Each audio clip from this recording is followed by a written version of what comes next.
sexism in gaming. So I want to say, the pool with the balls, $10.99. Because I'm not as bangable as the previous host. Wow. She knows her balls. Talk to him, Frosk! It has somehow been expected that you can talk about how much you jerked off to women as a compliment. Now, that's very true. Women do not exist to be nice on the eyes for you. Morgan Webb, Olivia Munn did not exist to be nice on the eyes for you. Those are the big money makers, am I right? Cheap balls. Yeah, cheap balls are great. Vay, what a... Thanks for us today. How are you? Playing with balls here?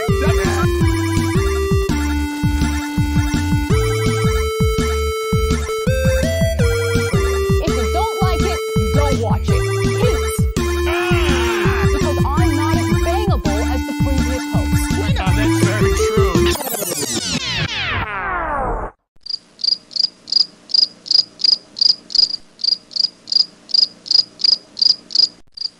What did he say? I'm not as bangable as the previous host. Now, that's very true. That's very true. That's very true. That's very true. That's very true. That's very true. Talk to him, Frost! Who the fuck starts a conversation like that? I just sat down.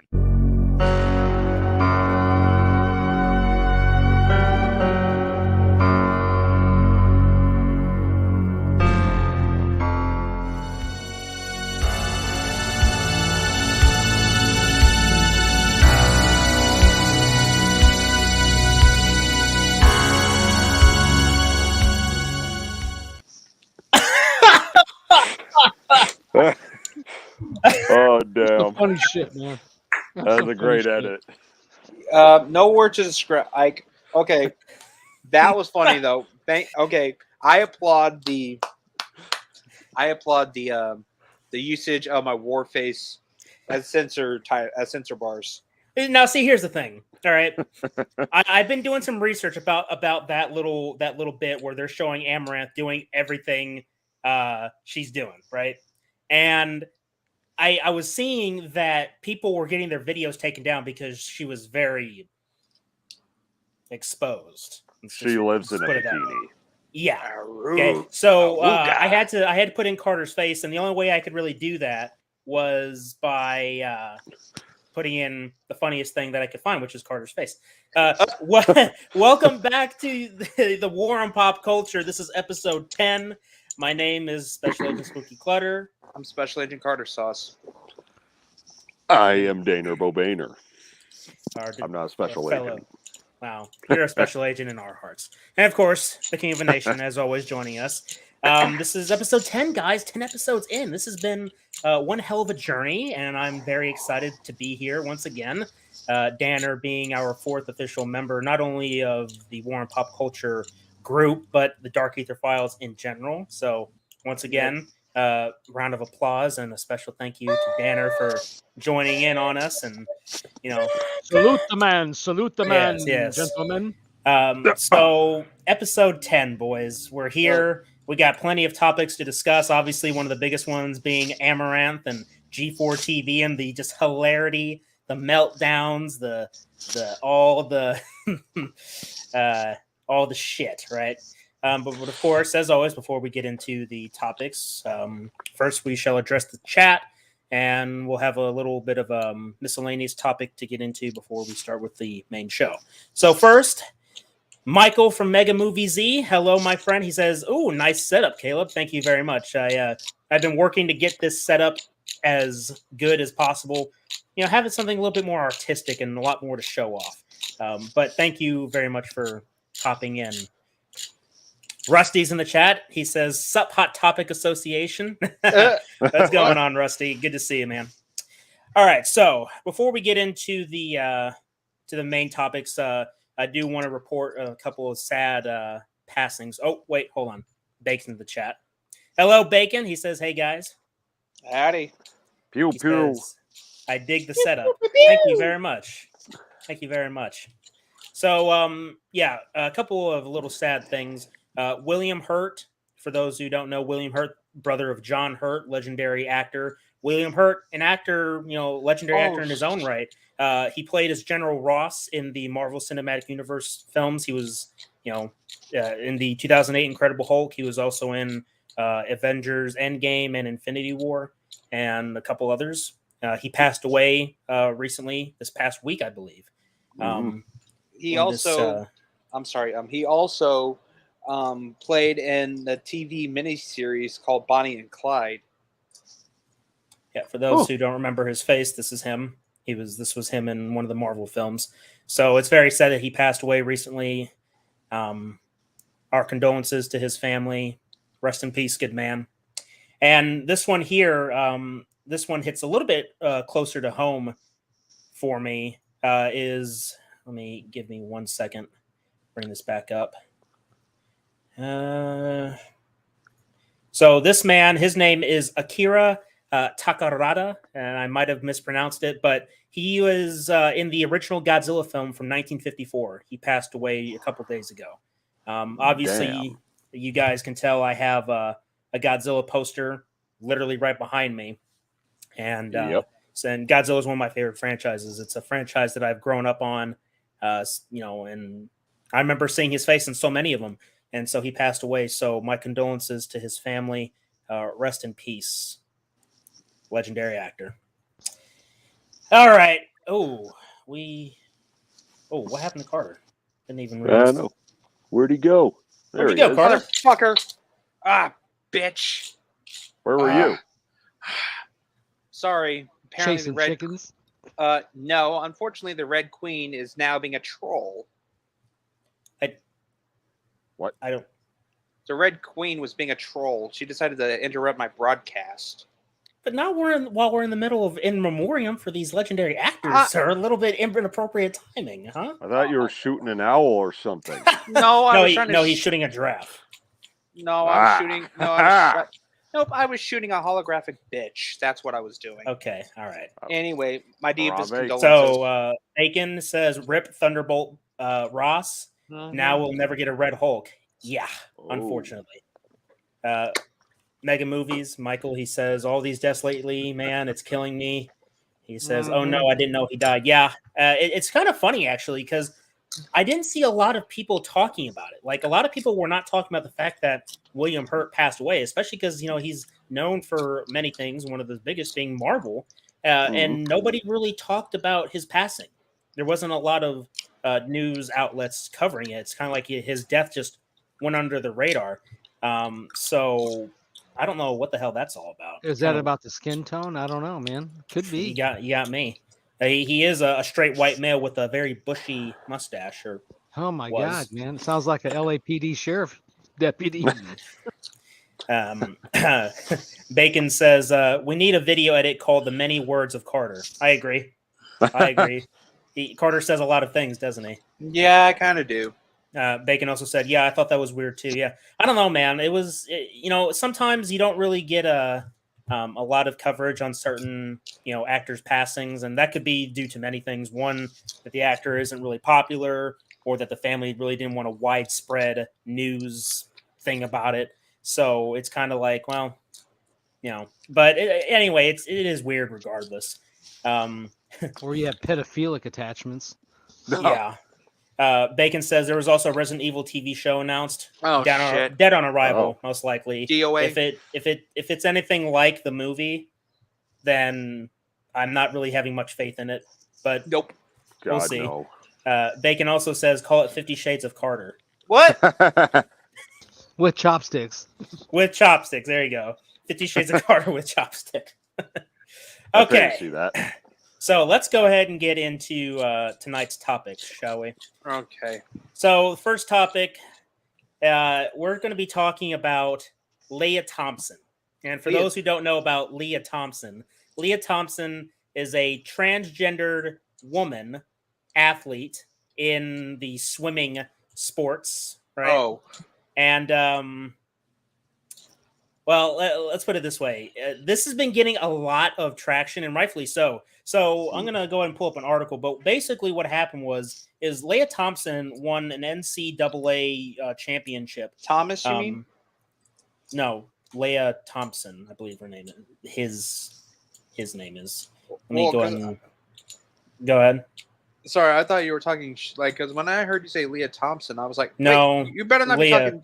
Leah Thomas. I misspoke. I'm sorry. Leah Thomas wins an NCAA swimming title. Oh, Now, I know who you were talking about. yeah. Back to the Future. Isn't that Disgusting. wasn't that Valkyrie? That Leah Thompson, right? What? Leah I Thompson. don't know. I can't. Fuck. I don't even know now. What the hell? No, we're getting our Leah and Thomas names confused. You're thinking of this guy, Leah Thomas, but Leah Thompson is Lorraine Baines McFly. Ah, see, Oh, that is okay. who I was thinking about. Just really quick, Rusty says Altered States is a masterpiece. Sad to hear he succumbed. Yeah, it is unfortunate. So anyway, Leah Thomas is a biological man who decided to become a woman and enter into the women's division of swimming competition. And so he wins a title, an NCAA title. And a lot of people have been talking about this because, on the discussion on whether or not it's really fair that a biological male is competing with biological women, females, in sports. Now, from a biological standpoint, we know that generally speaking, men are larger built than women, and in regards for physical prowess, men are superior to women in that aspect for weightlifting, endurance, just general body mass. Okay, and all of this is important when you take into account the fact that you have a biological man competing against women in a swimming sport. And he won. And it's obvious that he fucking won because of what we just said. Exactly. And yes. Yeah. Let me tell you, don't you think it's okay? Now, you know why I think this whole thing is bullshit, though, how he gets an NCAA title? I think it's bullshit, though, because don't you think that that you are a biological man turning into, becoming a woman to participate in something that's done for women? When there is a sport dedicated, there is the same category, it's the same sport, but it's the same division. Why would you change your sex to participate in a division of another sex? So don't you think that's a little stupid, though? I mean, if you're biologically a man and you want to get an NCAA title, just stay in your own. Just stay. You ever heard the phrase "stay in your lane"? Stay the fuck in your damn lane. But no, that's totally unfair, though. Do you know how stupid that is? That's like taking a transgendered woman and putting her in fencing. Oh, okay. Or putting someone who's anorexic into a hot dog eating contest. Thank you. That's better. Thank you. Oh man, was ketchup on it? No, mustard. Oh, thank God, man. Clint Eastwood would be very proud of what you said. The hot dog. Okay, I don't want to think about it. But anyway, Jesus. But no, look, I mean, honestly, guys, in regards for, you have to really look at this, right? So I was thinking about this before we got on the show, and something occurred to me. This guy wasn't doing too well in the male division. He wasn't performing very well from what I heard. And I find it syndrome. I find it very convenient that this guy goes into a gender transition to become a woman, right? Yeah. And then you win the women's competition. You get first place because you were sucking in your own division, so you had to cheat. I saw a meme, and I wish I could find it, but I don't remember where I saw it at. But there was a meme where it was like when you play the game on hard mode and you suck, so you go to easy mode, and it shows him from when he was a dude to female. So a funny thing. But I do want to play a short interview from one of the competitors in the women's division, and she has a really interesting story, and it really is unfortunate, but we're going to go and play that right now. You're a Virginia Tech swimmer. What did you think about Leah Thomas competing today as a swimmer in this competition? What are you feeling? What are other athletes feeling? it's a common conception that we are all very disappointed and frustrated with someone who has capabilities more than us women have to be able to compete at this level and take opportunities away from other women. Like, I have a teammate who did not make finals today because she was just bumped out of finals, and it's heartbreaking to see someone who went through puberty as a male and has the body of a male be able to absolutely blow away the competition, and you go into it with a mindset that you don't have a chance, if that makes sense. Like, it's hard to compete against someone with the aerobic capacity, the muscle development, the body of a man. It's hard. It's hard to think about it like that. And staying positive, I bet, for other swimmers who are in that heat is probably overwhelming. I'm not sure. I can't speak for them, but it's disappointing to see and frustrating, definitely. And you said that one of your teammates was crying today because she didn't make the finals. You said that she was 17th, yes, and there were 16 spots. Yes. So Leah Thomas took one of those spots. Talk to us about what your teammate was going through and that experience. She was very emotional, and it's hard to see because it's her last NCAAs, and she really loves that race, and it was just heartbreaking to see that she put all her effort into it today and went a best time that she went in a morning session before and still not make it back. It's hard to see someone who works every day, every night, still not be able to compete against someone like that. There you go. Yeah. So Cock blocked. yeah, Fucking hell. yeah. So it's unfair, right? Well, hang I on a mean, second. Hang on a second. Let's give kudos to Savannah Hernandez from Infowars.com. Because that's Savannah Hernandez doing the interview. Oh, really? I didn't even know that. Yeah. Okay. Well, props to her then. Oh, I'm sorry. My favorite thing I liked on the interview was the sticker that says "Men that say no to men who participate as women," or Yeah. whatever the Yeah. sticker said. I like that. And you know what's weird though? This whole concept reminds me of. South Park? Well, no. Besides that, it reminds me of this old. It was this like movie from the mid 2000s or late 2000s. It was called "She's the Man" with Amanda Bynes. Oh, yeah. It's where she plays on a male soccer team at a different school because the girls' soccer team got cut. So she's just doing that to make a point, though. But this guy, he's just doing it for glory. He's doing it because he couldn't compete with his own gender, so Yeah. had to go to easy mode. Right? Simply put, he sucked. Yeah. There you go. And I think, you know what I think is funny? You know who is speaking out against this shit? Fucking Bruce Jenner or Caitlyn Jenner. God damn it. Even they are speaking out against this. I don't know pronouns. I don't give a shit. But Yeah. if they're speaking out against this shit, like what was the tweet she said? I had the balls to stick up for women or something like that. Yeah. You know, he should have had that Wheaties box in front of him and said that from 1979. Here's a funny thing. So isn't March supposed to be like Women's History Month? I think they made March to be Women's History Month or something, or it was. I think so. It was International Women's Day, something along those lines, right?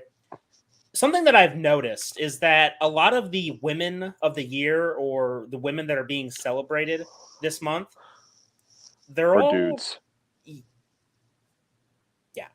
They're all dudes. They're all dudes. They're all in trouble. transgender women. They are We are in biological trouble. men. They're being celebrated as women. This is degrading to women. Where the fuck are the women on this? Okay, let me tell you where they are, right? They are too afraid to speak up. That is why a lot of this shit is continuing to persist. Wow. Because people are afraid to speak up. They're afraid of losing their jobs, losing their positions. And look, man, I get it. I get that if certain people are not in a place to where they can properly speak up and lose their job. Okay, Gina Carano, thank God, Daily Wire had her back, and now she's doing work with them, on movies, being fired from Disney. But not everyone in Disney, for example, is able to speak out and lose their job. With that said, the time for speaking up is now. Okay. Because these fuckers have gotten away with so much to the point now where, in comparison to other countries, I'm looking at Russia, for example, where their propaganda for getting people in the military is all about the military experience. whereas NATO is all about diversity is our strength, right? Okay, there's a very big difference. While here in the States, we're talking about the military, aka the taxpayers, because ultimately the taxpayers, our money is going towards this different stuff, right? We're talking about transgender surgery for soldiers. Okay, so we're focused on the transgender soldier, whereas other nations with their military are focusing on bumping up their strength. Our military is found on a very shaky foundation now. They're structurally weak, and that is by design. That is by design. Yeah. And it doesn't help to have more examples of this, like with Leah Thomas. Okay, and other countries are laughing at us. I will give you an example. China. Okay, China has been looking at our decadence, right? And they're saying that, they're basically saying that America has, they're essentially humiliating themselves. They're structurally weak because they're this idea of the diversity and inclusion and progressiveness, right? I mean, they've directly addressed it. Xi Jinping has addressed it. And, but he's part of the situation too. I firmly believe that any kind of sabotage going on in this country, especially with entertainment, it's from China, because Disney's sucking China's dick. Most of Hollywood is sucking China's dick, actually. Yeah. Well, people like to make the argument that, movies need to be distributed in China to be profitable now. Well, that didn't stop Joker from making over $1 billion despite the R rating. And everyone trying to paint the picture that's going to turn us all into violent racists or some shit. And it was banned in China. Yeah. But did it really turn us into violent incel uprising? No. No, it did not. As much as I'd love to. I was going to say about Russia was that they were showing, a masculine angle to their military. In the United States military many years ago was don't ask, don't tell. Today it's like tell and show all. I mean, tell and show all. Yeah, that's pretty accurate. That's pretty accurate. But you know what? It really is advantageous, especially for really disgusting people, to take advantage of this progressive era that we're in, because you have a lot of predators, and not these guys, not the really cool predators. I'm talking about the human predators that prey on women and children. Oh, you mean like Catholic priests? Yeah. Oh no, Catholic priests. I went there. But Catholic priests are not. They don't do tranny shit. Subway spokespeople. Yeah, there you go. Jared. Hey, yes. No. But look, I'm referring specifically to the guys that dress up as women and say that they're women just so they can get a peeking at the ladies naked in the bathroom. Or maybe it's the Ukrainian soldiers dressing up as women, and that the Russian Spetsnaz are finding and getting rid of. Oh, is that happening in those biolabs? Just saying, in Ukraine. Yeah. Okay. Anyway, like you said, like a few scenes ago, I forgot to make that remark, but I think my mic was muted. But like Hollywood is definitely sucking on China's egg roll. Yeah. Yep. I mean, yeah. But so fucking transgender shit, dude. It's gotten out of hand. Okay, this entire situation has gotten out of hand, and we have another topic that we're going to be discussing tonight later that's somewhat related to it. But what do you? Any final thoughts on this particular subject before we move on? I'm sorry. I'll just say that South Park episode came true. That's all I'm going to say. Happens a lot, doesn't it? Family Guy, Simpsons, South Park. Yeah, they predict the future though. Someone is a fucking is a fucking psychic though. And another thing, they're prophets. Leah Thomas. Sorry, no offense, Leah Thompson. If you're watching this, no offense. Leah Thomas, he shouldn't have earned. He doesn't deserve that NCAA title. He should be stripped of it and disqualified, or like not disqualified. And have his balls removed. Too late. Too late. But not only should he have his title stripped, but he should be blacklisted. You know what? If you want to perform in a sport as a transgender athlete, then you know what they should do. Then why don't you just have transgender sports then, right? Have them compete amongst themselves. But then when you really think about it, it's like, okay, so if you have an entire group of transgender women, that's just dudes competing against each other. There's no fucking difference other than they look like women now. And that's pretty much it. Or in the Right. words of Aerosmith, like you said, Women's Month on March, though. In the words of Aerosmith, looks like a lady. Or he also said, "Walk this way." Yeah, probably sure we're going to get a copyright strike, but you get the picture. Sure thing. I'm gonna hold back on the joke I just had. Oh, That's I right. understand. I'm not. Burger King in your I'm not mouth. sure I should say. Yeah, I understand. So Rusty I wanted says, McDonald's. Oh god, they're closed. McDonald's.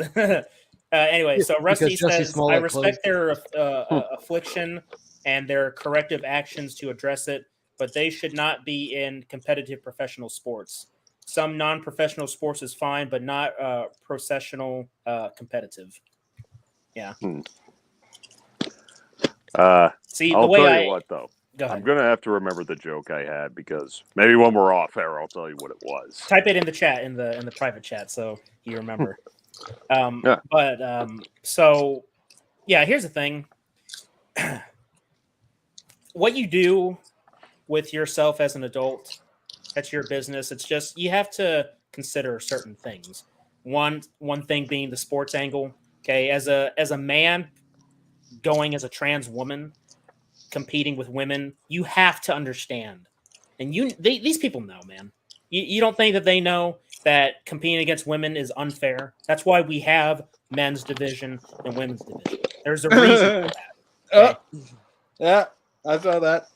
Okay, there's a reason for it, right? So overall, I mean, are we going to see any backlash from this? Maybe later on in the future, but I'm pretty certain that this isn't going to go anywhere. I mean, you're going to have women that are going to speak out. They're going to be labeled as transphobic because we're in an era where identity politics has taken over everything, and you can't really speak out without being blacklisted or labeled as one of the many phobes or ists that exist out there. They're always trying to use the power structure argument too. Drives me nuts. Oh yeah, absolutely. And it's a degradation of society is really what's going on as well. Doing things like this would, it gets away from family values, morals. The nuclear family. Yeah, sure. Actually, that's it. Yeah. All right. So next thing, I'm trying to find the. Why isn't it not showing up? Give me 1 second.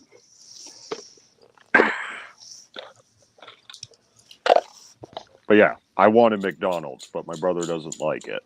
But he likes Burger King. To be honest, I agree with you. That now here's the thing though. I remember back in the days when McDonald's used to look like McDonald's. Now, like it looks like a prison cafeteria. No, it's gray. It looks like a car dealership. To like what do I have? Like, am I going to get like a Mercedes Benz with my Whopper? All right, so we got Peter Anthony in the chat. He says, "What's up, guys? Just got off the Roseblood watch on, dude. I can't say this enough, but I love Roseblood, and I love watching you guys react, breaking down some of those scenes you guys were talking about. And to answer a question that one of you guys had, what I'm going to do with the arm, I do have an idea. I have a couple sketches that I want to do, or skits, and I want to use the prop arm, and I'm trying to figure out how to do it, but I'm going to be using that prop arm. What the so hell? You'll see it in a video fairly soon. Why am I hearing a train? It's not me.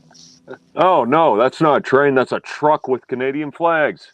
Oh, looks like a little convoy out there. Oh no shit! Awesome.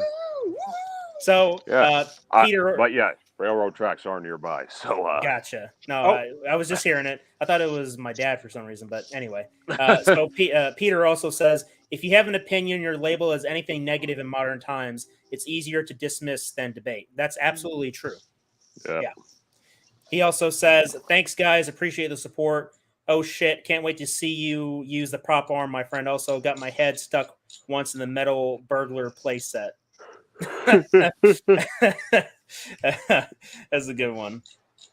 All right, so where was I? Oh yeah, that's right. All right, so the next topic that we're going to be discussing tonight is an actor by the name of Was it? Go ahead, Jussie Smollet.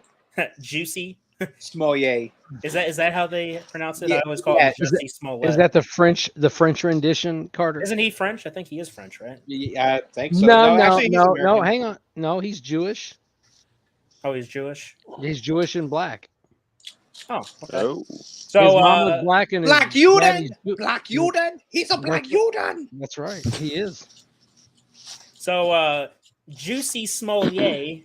I'm just gonna call him Jussie. Okay, and that's just that's Jussie Smollett, man. That's how they call him, man. So he was released on bond today, or well, as of this article, which was a couple days ago.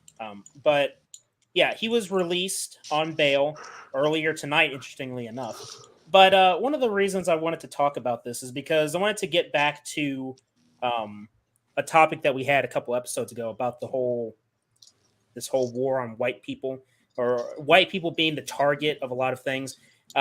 This guy, Jussie, right? He got off real easy. I watched the proceeding and the judge basically giving him the smackdown on what he's done, right? But I felt like the judge was being a little easy-handed on him, just a little bit. And I'm pretty sure one of the reasons is because that he's white. Okay, so if you have a white judge, hating on a black gay man, they're going to say, oh, he's being racist and homophobic, right? You'll be labeled as one of these things. So that's why I believe that the judge was being a little easy-handed with him. But they appealed the judge's decision, and that's why he's out on bail. So he was going to serve 150 days in prison, or in a county jail, I believe they said. And he got off. He got off as of this article, saying that he was released. So now he's out there on bail. And one of the reasons I really want to talk about this is because this guy faked a hate crime that if it could have gone really bad. And what I mean by that is that you could have started a fucking race war with this shit. You have two MAGA hat wearing guys jumping someone, a black man downtown, and saying, this is MAGA country, go back to where you came from. I mean, that kind of shit is what stirs up the wrong people to go do something stupid. And one stupid thing leads to another, and then another. It's a domino effect, right? Yeah. And this guy gets off so fucking easy. And that's what really infuriates me, is that people came to his defense. And then he was found guilty. And all those people that defended his ass in the media, they must look stupid. Even though he said, he said something very hilarious on his way out. He said it 3 times. He says, if anything happens to me, I'm not suicidal. I'm not suicidal. I'm not suicidal. And he said, I didn't do this. It's like the evidence was there. They had the evidence. They had the 2 brothers that Jussie Smollett hired to do this shit, right? And look, let's talk just really quick about this, all right? Let's break this down, okay? You have an actor in Chicago going down to Subway at, 1, 2 in the morning? Yeah. Something like that. Okay. Yes. Why the fuck are you going out, especially in Chicago, of all places, walking down to a Subway at 2 in the morning to get something to eat? Are you hang on a second, man. Hold on a second. Hold on. Time out. Hold time on that. Don't you think it's weird though how he goes to a Subway at like 2 o'clock in the morning? That makes no fucking sense. So I'm pretty sure they'd be closed for the night though. I'm pretty sure they closed at like 11. No, they were open. It was a 24-hour deal, Carter. Okay. Yeah. Anyway, as I was saying though, don't you think it's weird how you, an actor, have hired 2 guys to dress up, put fucking MAGA hats on, and just beat the shit out? Like, it's clear, like, it's like, you're basically leaving a big footprint. It's all going to come back to you, buddy. Well, hey, maybe I can share a little montage from the judge. A short little piece of information. Listen in.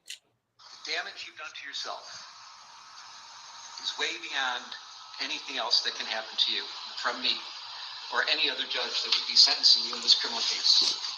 You are now a permanently convicted felon. Your family who loves you and supports you, I don't even want to use the word forgive because forgiveness isn't even necessary. They're with you so much. They're so tight-knit, but you have to live with the fact that you really put them through a ringer. You've embarrassed your valuable friends in high places, elected public officials, people in the media. You've embarrassed them.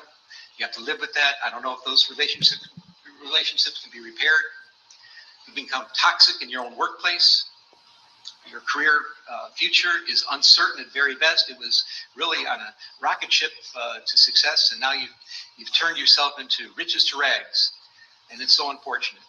Your very name has become an adverb for lying, and I cannot imagine what could be worse than that. I'm trying to consider who you are as a person, how you got here, how somehow you strayed away from your family values. You let that dark, narcissistic, selfish, and arrogant side come out, and you persisted with it for years on this case. I'm fashioning the following sentence, and here's your sentence. I'm sentencing you to 30 months felony probation, and the probation is going to be to this court. You're going to be allowed to travel wherever you want. You do not have to live in the state of Illinois. You can report by phone. I know that if you're going to try to make a living and do some things you do, you may have to go to other places in New York, Los Angeles. You can do those things. You will pay restitution to the city of Chicago in the amount of $120,106. You are fined $25,000, which is the maximum fine. And you will spend the first 150 days of your sentence in the Cook County Jail. And that will start today, right here, right now. No, I would just like to say. So anyway, there you go. He goes on like you were saying, Caleb. Yeah. And as he's going out of the courtroom, let's see here for a second. I stuck my fist in the fears of Black Americans in this country for over 400 years and the fears of the LGBTQ community. Your Honor, I respect you and I respect the jury, but I did not. Yeah, okay. I'm gonna have to cut it off because you guys can't hear it. But he goes. No, I could hear it. I hear it fine. I hear it too. Yeah. Okay. Well, it's only a few more seconds. Listen to what this guy's doing, man. Go ahead. If anything happens to me when I go in there, I did not do it to myself, and you must all know that. I respect you, Your Honor. I respect your decision. Liar. Jail time. I am not suicidal. Okay. Mr. Uche, let me inquire, are there any post-sentencing motions you care to present? So anyway, I'm gonna okay, here we go. What a I am not suicidal. I am not suicidal. And I am innocent. I could have said that I was guilty a long time ago. Anyway, I'm sorry for having that broken up. No, you're good. That's how it went down, man. Good. The judge, if you go back and listen to the judge's 30-minute diatribe, even Caleb kind of sliced and diced the judge a little bit when me and I had him to. were, no, right. And you can share that, but let me get my point across here is that, look, the dude was found guilty of a jury of his peers in Chicago for a hate crime, which is really hard to do in a libertard city like that, where I spent years of my life living. I can tell you it's a great city, but you have the liberal angle there. Okay. Even they saw the evidence. The judge listened to it, and you know what? And the dude gets off, man. You're going to get into him getting out of jail. Pretty quick and on an appeal. They appeal the judge's decision, and he's out. He's out on bail. How the shit can he do that, man? Get in line for appeals, man. How many dudes are in jail and women that want to get the hell out of the jail on an appeal, and this dude walks out within a week or less? But look, here's the thing. Man. When you go into the Victim Olympics, understand this, the Victim Olympics, all right, guys? The Victim Olympics, you have a black man, okay, so that's one tick, and he's gay. That's a second tick. A black gay man. You got two ticks. So in the Victim Olympics, you're pretty high up there, all right? You're a lot higher than a white gay man. You're also a lot higher than a black straight man, okay? And then you have the straight white guy at the very bottom, right? Victim Olympics, statistics or chart, whatever. And the Hispanic male is in there as well. Yeah. Okay. but look, man. He got off real fucking easy. Okay. Anybody else, if he was a white guy that faked a hate crime, they would have given his ass years. Absolutely. No question about it. But he has powerful friends. He's got people who had his back, okay? Because he's a useful idiot. He went on all these different television network stations and gave his fucking sob story. He was found guilty, and then now he says, I am not suicidal. I'm wondering if they're trying to do like an Epstein thing where Epstein, hashtag Epstein didn't hang himself or whatever, right? That was popular going around. But there you go. But isn't there a picture like a picture of Jussie Smollet wearing a black glove, doing that fucking O.J. Simpson shit? I don't know. I saw that online, but anyway, what the hell was he even thinking about going to a Subway in Chirac? Chirac. Yeah, okay, well, first of all, it was all a setup. That's the thing. Yeah. He hired these guys to jump him, and they did their MAGA hat shit. And there was a whole bunch of details in there, like with the noose, right? And it was hang on. Let me drop it on the noose, man. When the cops got him, the noose was loosened. When he got back to the apartment with the video, remember the noose had been tightened to his neck. Yeah, when so the cops he adjusted the noose around his neck to make it look like a lot worse than what it was. And they Right, never yeah. even got to use the noose because there was a vehicle that passed by or whatever. So there you go. Peter says he should have got 10 years. Every TV station who supported him or backed him should apologize to the public, including the president of the United States. And It's they never won't. gonna Come on, happen. man. Yeah, they won't do it. They won't ever do it. They They're all won't ever bought and paid admit. for. Yeah, they won't admit that they're wrong because look, they obviously did. All right. They took this situation and they utilized it to push that agenda further about anti-Trump this, white people bad, all the typical shit that you always hear on the media. And again, it goes back to what I said earlier, that they're demonizing the hell out of white people. Well, okay. And that's not me being, like a petty incel or whatever the fuck. Okay. It's the reality. The reality of the situation is they like to demonize white people. They love pushing their diversity and inclusion at the expense of white people. That's just what's happening. It's happening. Nothing new. What happened before? Another thing I have a theory. Why do I get the feeling? I'm not sure when this happened though, or which happened first. You remember in New York when Rick Moranis got sucker punched by that asshole? Oh, fucking shit. Yeah. Why do I get the feeling that Jussie Smollett got inspiration from that and decided to do that, but point the finger at at Trump supporters? Why do I get the feeling? Oh, I think that the Rick Moranis thing happened after. Did it? Yeah, because it was back in, I believe it was back in 2019 or 2020. No, it was 2020. It was in the 20s. Jussie Smollett, Jussie Smollett had what happened to him. Okay, but no, he took advantage of a situation, that being that because the LGBT movement was still heavily vocal about a lot of things. Obviously, he used the race card because of Donald Trump being in office. So he took advantage of a situation and crafted a scenario and made it look as realistic as possible, knowing that the media would have his back on it. And of course they fucking did. They had his back. Every fucking news organization ran with the story. He had interviews where he was crying on TV, crocodile fucking tears. Utterly hilarious, especially when he was found to have lied about it. But yet he still gets off. Yeah, because you want to talk about the narrative. You want to talk about privilege? Okay, people love talking about white privilege, man. They don't stop. They don't stop at all. Okay, you want to talk about real privilege? It is first world privilege. It is the privilege to be able to fake a hate crime and still get off relatively scot-free. Because look, he's a Hollywood actor. You think $25,000 is a real dent in him? No. And if you I'm pretty sure he's got like money and like somewhere like in his all pocket. you gotta Like, here you go. All you got to do is check his net worth. Check his net worth. I'm pretty sure he's worth a couple $1 million. So $25,000, that ain't nothing.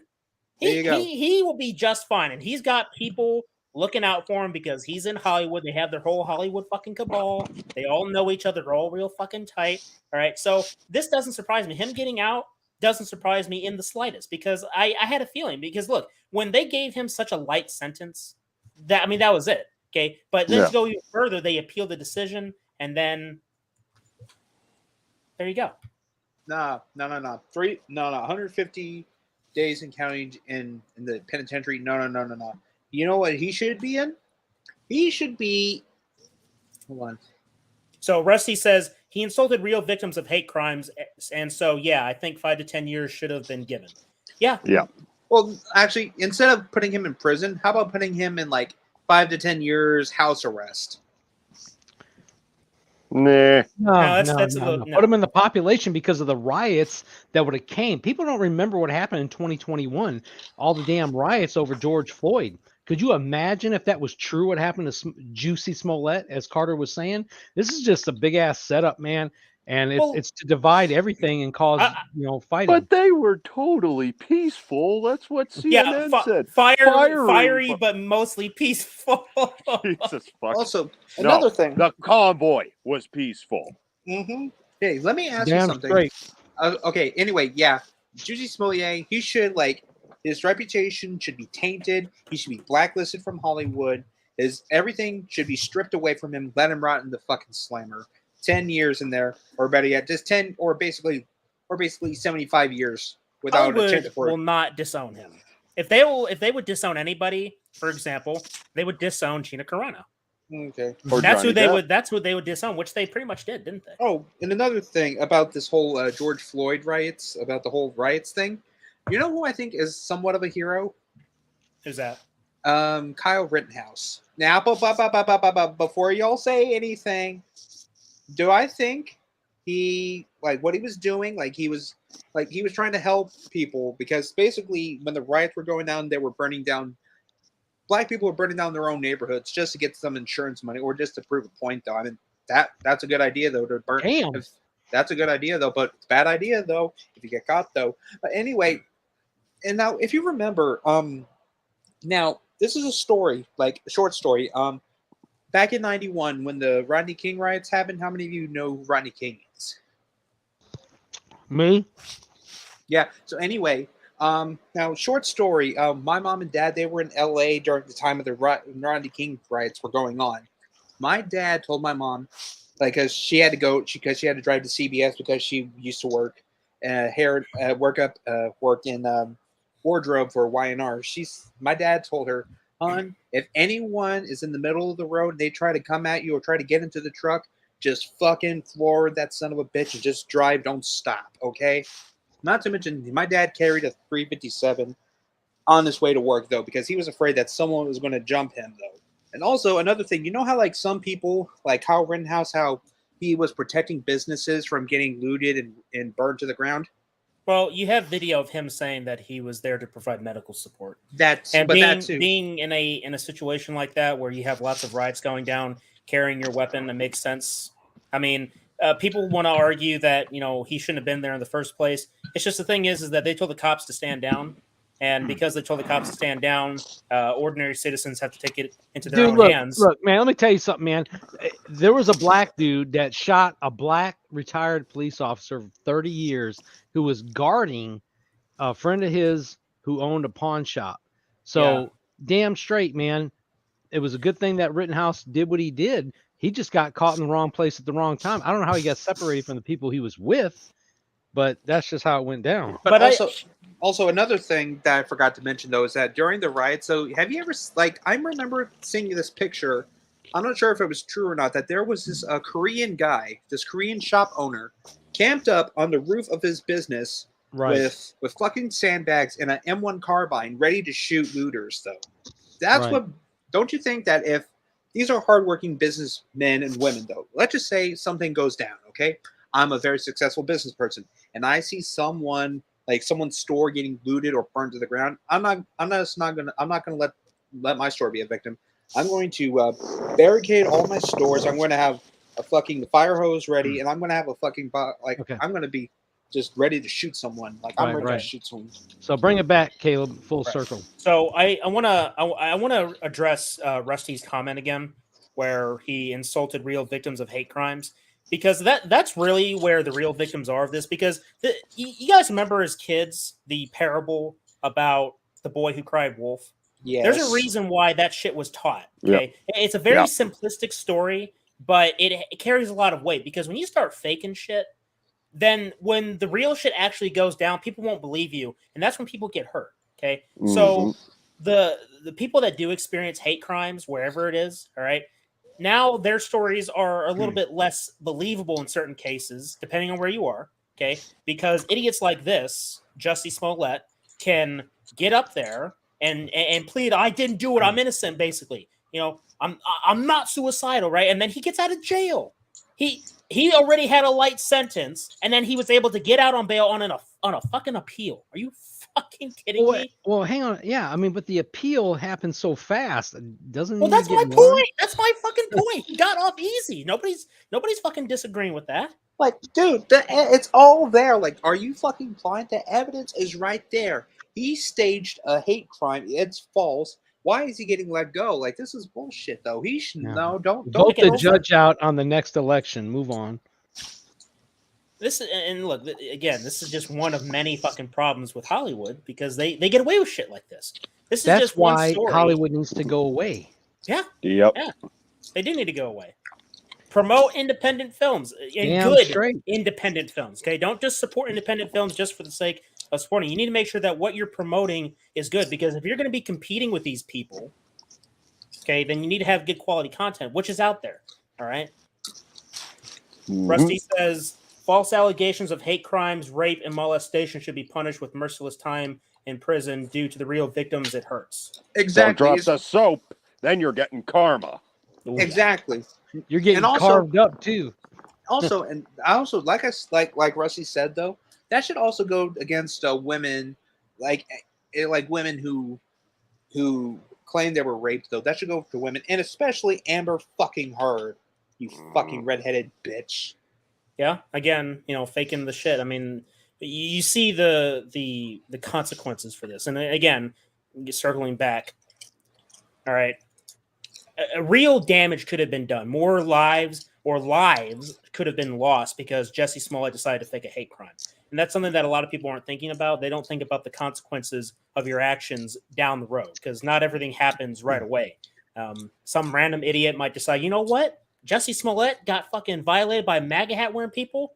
I'm gonna go down to a MAGA, convention or whatever, and I'm gonna start wasting some foods.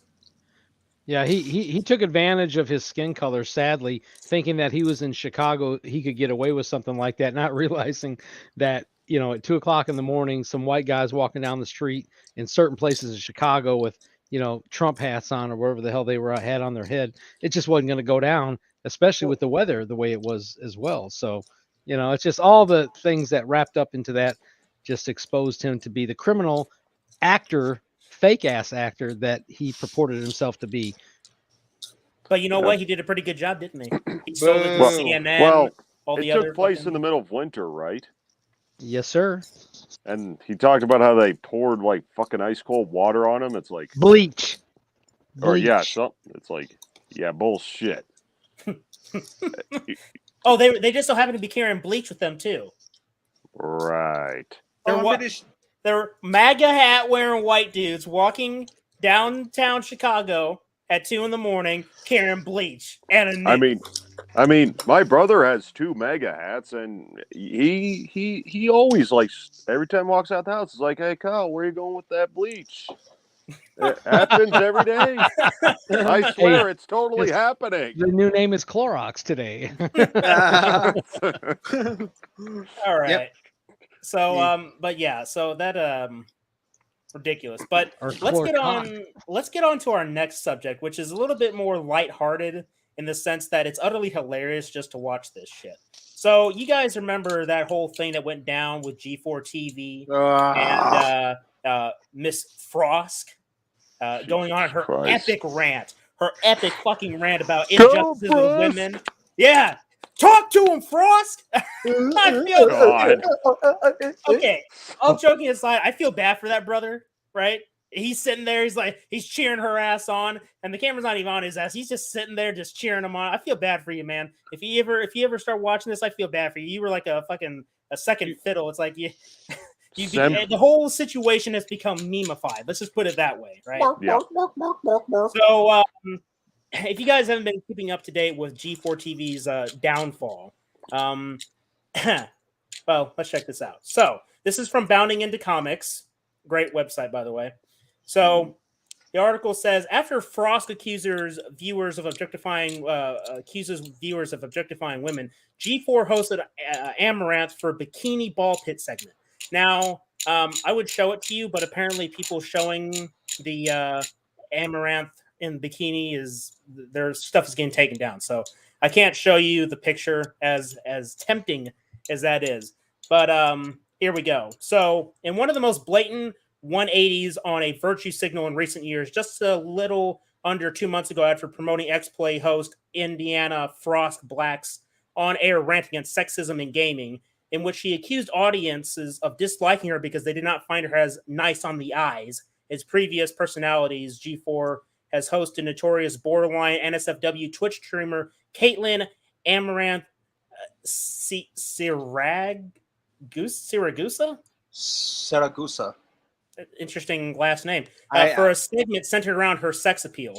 And you can see a little bit right here. So if you guys were paying attention to the intro, right? she was showing herself off, wasn't she? Well, it's not like, well, she was basically wearing a fucking bikini. It's not like she was like commando up there and have like a fucking but hold on. But here's the thing, man. Okay, Amaranth is known for her more, let's say, sexually explicit content.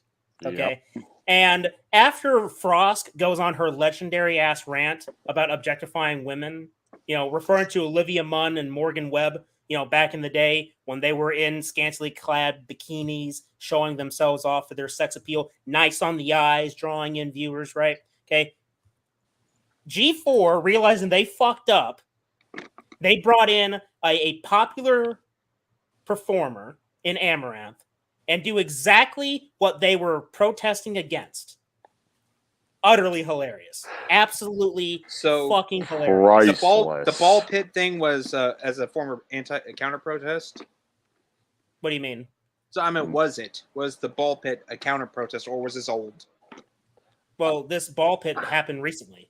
Yeah. Oh, I mean, like, I'm asking, like, wasn't that like as a form of counter protest against Frost? But it's G4 Maybe. TV. I mean, but look, this is the thing, right? To my knowledge, Frosk is still employed, and in fact, I'm going to show off a tweet that she made because a lot of people were wondering what her response to this was, because obviously she went on her legendary rant, and then G4 TV does the complete opposite, right? So This is her Twitter response. People making straight up lies to defame my character because it's easier to justify their random hate boner that way. Wild. Have never been fired, work really hard and make my teams pleasant, stand up for marginalized voices, advocate for peers and colleagues. What's this response say? I want to read that. By the power of white girl, I am offended on your behalf. What? But go back up. What did they write? As a marginalized group member, I don't remember asking nor needing for you to stand up for me. There you have it. Just shut your goddamn pie hole. The new G4 TV you still work for, that sexism and gaming speech did not go over too well, obviously. Yeah, I mean, dude, you bring on these attractive women to bring in the views, okay? You do what you do. I'm not going to sit here and say that what they did there was wrong. It's like, you know what, G4, you do you. It's just utterly hilarious, though. Look, see, there's don't virtue signal. Just shut the fuck up and entertain, for God's sakes. And that's the thing. That's the thing that people have apparently forgot about, and especially with fucking Hollywood, is that they forgot that you're supposed to be entertaining people, okay? And obviously G4 TV doing this shit, right? Okay, yeah, they knew exactly what they were doing. And that's why I'm wondering. It's like, is Frosk still going to work for G4 TV after they pull that thing? And then you have to ask, well, shit, what does Amaranth think about all this? Because she makes a lot of money doing what she does. And she is rich simply for being that fucking sexy. Yeah, and I'm pretty sure Frosk is, what's the word? She homely. Is, well, not homely. I'm pretty sure Frosk is eating a big fat peanut butter and jelly sandwich. Yeah, I mean, just like, I don't want to attack people for their own appearances, but yeah, Frosk is weird looking. Okay. I need to bring it up. Every time you see that picture of her, the peace one, I notice her 2 front teeth are more yellow than the rest of them. She's What an the alien, fuck she's is an that? alien synthetic, Also, wait. man. Also, another thing I noticed on her tattoo. Did she have like the Black Lives Matter fist in the air, or is that, or did I just miss, or did I have just? no idea. I don't know what it was though. But I remember in like the showing or like the intro before the intro was didn't she say that she was sexy or something, or I forgot what it was. So she said something sexy, like she Well, was she sexy. or said she was complaining because people were saying, like, that Frost is not as bangable as the previous host. Oh yeah, non-bangable. That's Oh true. really? Non-bangable as That's the previous true. host. Well, okay, then it's kind of hard for you to be bangable if you have a fucking what is that? A pixie cut? Well, it's not- No, pixie cuts are usually shorter. Yeah, I don't well, it's know what kinda- I don't know what I would Okay. call that. Synthetic alien. I can synthetic still see alien. it. Those Oh, well, fucking excuse- teeth, man. Yeah, well, excuse me. Well, I'm sorry. Well, it's not your fault that you're non-bangable. You made yourself Alien. look. You made yourself look unbangable with your fucking neck She's an tattoos, alien. your fucking bleached hair, and you look. Not to mention though, you look like looks like you kissed something. All right, you got bitch slapped by a fucking tackle box. Probably got a hook in the face. Ugh. That was a good one. Bitch slap with a tackle box. Can I have my fishing Yeah. rod back, please? Yeah. But yeah, has to be super fucking jealous of Amaranth after bringing her on. But why won't she say anything? I want to know because You know what else I think? fuck, You know, dude. you know what? Look, Let me just Carter say this shut up. though. Let Danner finish. Okay. All Amaranth has to do to draw in a viewer, she has to look right at the camera, make direct eye contact, wink, and stick out her tongue, and all the guys will just flock to it. That's all she has to do. She could do that, and she'd give Stevie Wonder a boner. Oh my god. What? You know, And I- he's fucking blind too. I and read dead. somewhere Is he that- dead? Or is he blind? Now watch this He's blind. now. I don't know how true That this was good. is, but I remember reading somewhere that she makes upwards of $1 million a month on her content. Yep. Oh Who? man. Okay. Amaranth. Ah, yeah.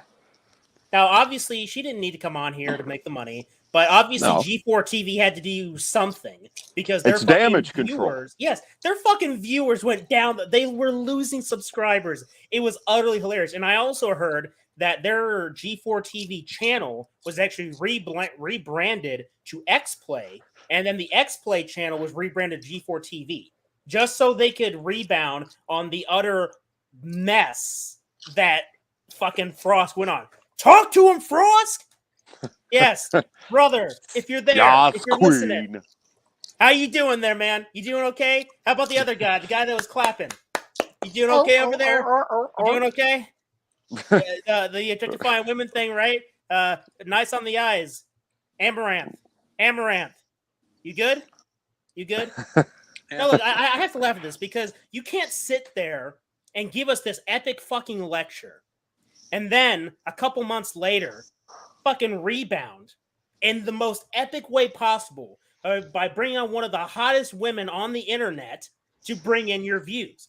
It's fucking hypocritical. It's a double standard that we always see, man. That's the thing. This doesn't surprise me. This doesn't surprise me that G4 TV has to retract on what they said, on what they did, on what they supported, and bring on something that brings back their views. But I'm wondering, is it working? Are they getting views back because they brought on Amaranth? Now, all of her fans probably tuned in for it, so maybe. But that's all. What's the term? It's temporary, really. Temporal. Okay, the subscribers you lost. This is what she does for a living. Oh man. It's pretty thin. Well, yeah, not as big as the one she licks. Sorry. There's nothing more than a do. Yeah, well, I'm pretty sure that Frost, the reason Where's why Frost, my $1 million? I just licked the microphone. Give me $1 million. Put your do down. Yeah, well, I'm pretty sure the reason why Frosk is not bangable is because, like I said before, Was that a she pro looks pill? she looks like a boy. She looks like a boy. Her teeth are like 2 of her front teeth are fucked up though, and she looks like she kissed a fucking tackle box or she got bitch slapped by one. And also and I'm pretty sure. And speaking of tackle boxes, I'm pretty sure the reason why she's not bangable is because her fish taco smells. Oh man, Carter, man, that's too much. Yeah, I man. went there. Ew. We Fish went into the tacos. dick sand. No more. Douche. Bacon! Hey, Bacon, where are you? what Get is us out of the dick sand, hurry. Hey, Carter, shut the fuck up. what is the what do the three musketeers say when Carter says something like that? Douche. Good one, good one, good one. Oh, Hey, Jesus. that's what she said, right, Carter? That's perfect, right? Okay, we're okay. I think we are literally neck deep in dick sand. Okay. Yeah, Let's I'm go. pulling us out. Shut the fuck up. Back to Amaranth. But you know what? You could argue that going into this Amaranth discussion got us into the dick sand in the first place. So if this does work for G4, 3 simple words. Hooray for titties. Whoop, whoop. Hallelujah for los tititas. Gloria a Dios Yeah. por este día. Oh, Carter, please stop. You're making my insides hurt from laughter. Carter likes tititas. Oh, But look, Amaranth, man. Okay, Amaranth. so one of the biggest reasons that this is just utterly hilarious is because the like this hypocritical job, I double like it. standards, right? Because how many Yeah. times have we seen popular activists, right, and theoretical comedians and every other dipshit under the sun in entertainment that has ever made such an epic rant about social injustice, right? Because we're in the era of identity politics, and because we are in the era of identity politics, anything and everything gets weaponized. Sexuality, race, gender, all that shit. All right. So G4 pulling this shit is no surprise because everybody else is doing it. Welcome to the Victim Olympics, right? I got your Victim Olympics right here. What was that? Right here. I got your Victim Olympics right I see. here. That's called the Special Olympics when you're holding it, Carter. Ouch. Yeah. Jesus Christ. Okay, so any final words on Amaranth and G4 TV? What? Actually, just one last thing before, and it's not Dixon related, but it'd be nice though if the recent she's basically ugly on the inside though. Like, you need to have a better personality. You ever heard the phrase "you catch more flies with honey than vinegar"? Because that's what she's doing though. She's basically trying to catch flies with vinegars, and it's not doing fucking shit though. Because she's berating someone though. Because I'm pretty sure she has that big hint of envy. She's fucking envious. Hydrate. And yes, Hydrate. and my last and the way she berates like Amaranth. Well, here's what I have to say to her, or to Frosk. In the lyrics of Gale, A, B, C, D, E, F, you and your mom and your sister and your dog. Oh man, that did not rhyme. It's a good try, brother. Good try. Take two. Yeah, it's like Go. the click. Take two. All right, so Gryffindor. yeah. And speaking on identity politics, our next subject is going into DC comic territory. Oh fuck! Now, this has been something that's pretty popular. Well, hang wait a on. minute. You know what? What about the Florida Bill of Rights thing or whatever the fuck that was? We'll save that one for last. We'll Okay. save that one for last because that one's a little bit longer. I was looking on my little sheet here. So let me find this really quick. Got any chow mein in that box there, Carter? There's popcorn. Yeah. With All right. chopsticks. That's right. I said Which it. is kind of clever if you think about it. Yeah, because But, basically, at least I don't want to get my controller dirty. Wow. Yeah. So And greasy. As long as you're not using a spoon. Say You're you using popcorn? we eat Yeah. popcorn with a spoon. That's a What the first. fuck? I've That's seen people do it. It's That's fucking interesting. stupid. Well, It's at weird. least All right. at least when this Moving keeps you from along. getting my controller dirty. Yeah, that's Okay. good. All right. Come on. Let's. It was technically it was poop corn, not popcorn. What? I'll tell you about it sometime. Okay, never mind. Another story when you're older, kid. All right. So we're going to talk some superhero stuff now in relation to more identity politics. Superman comes out as new comics ushers in a new Man of Steel. Whoa! The new Superman, son of Clark Kent and Lois Lane, is concerned about the environment, does not shy away from politics, and will soon begin a romantic relationship with a male friend.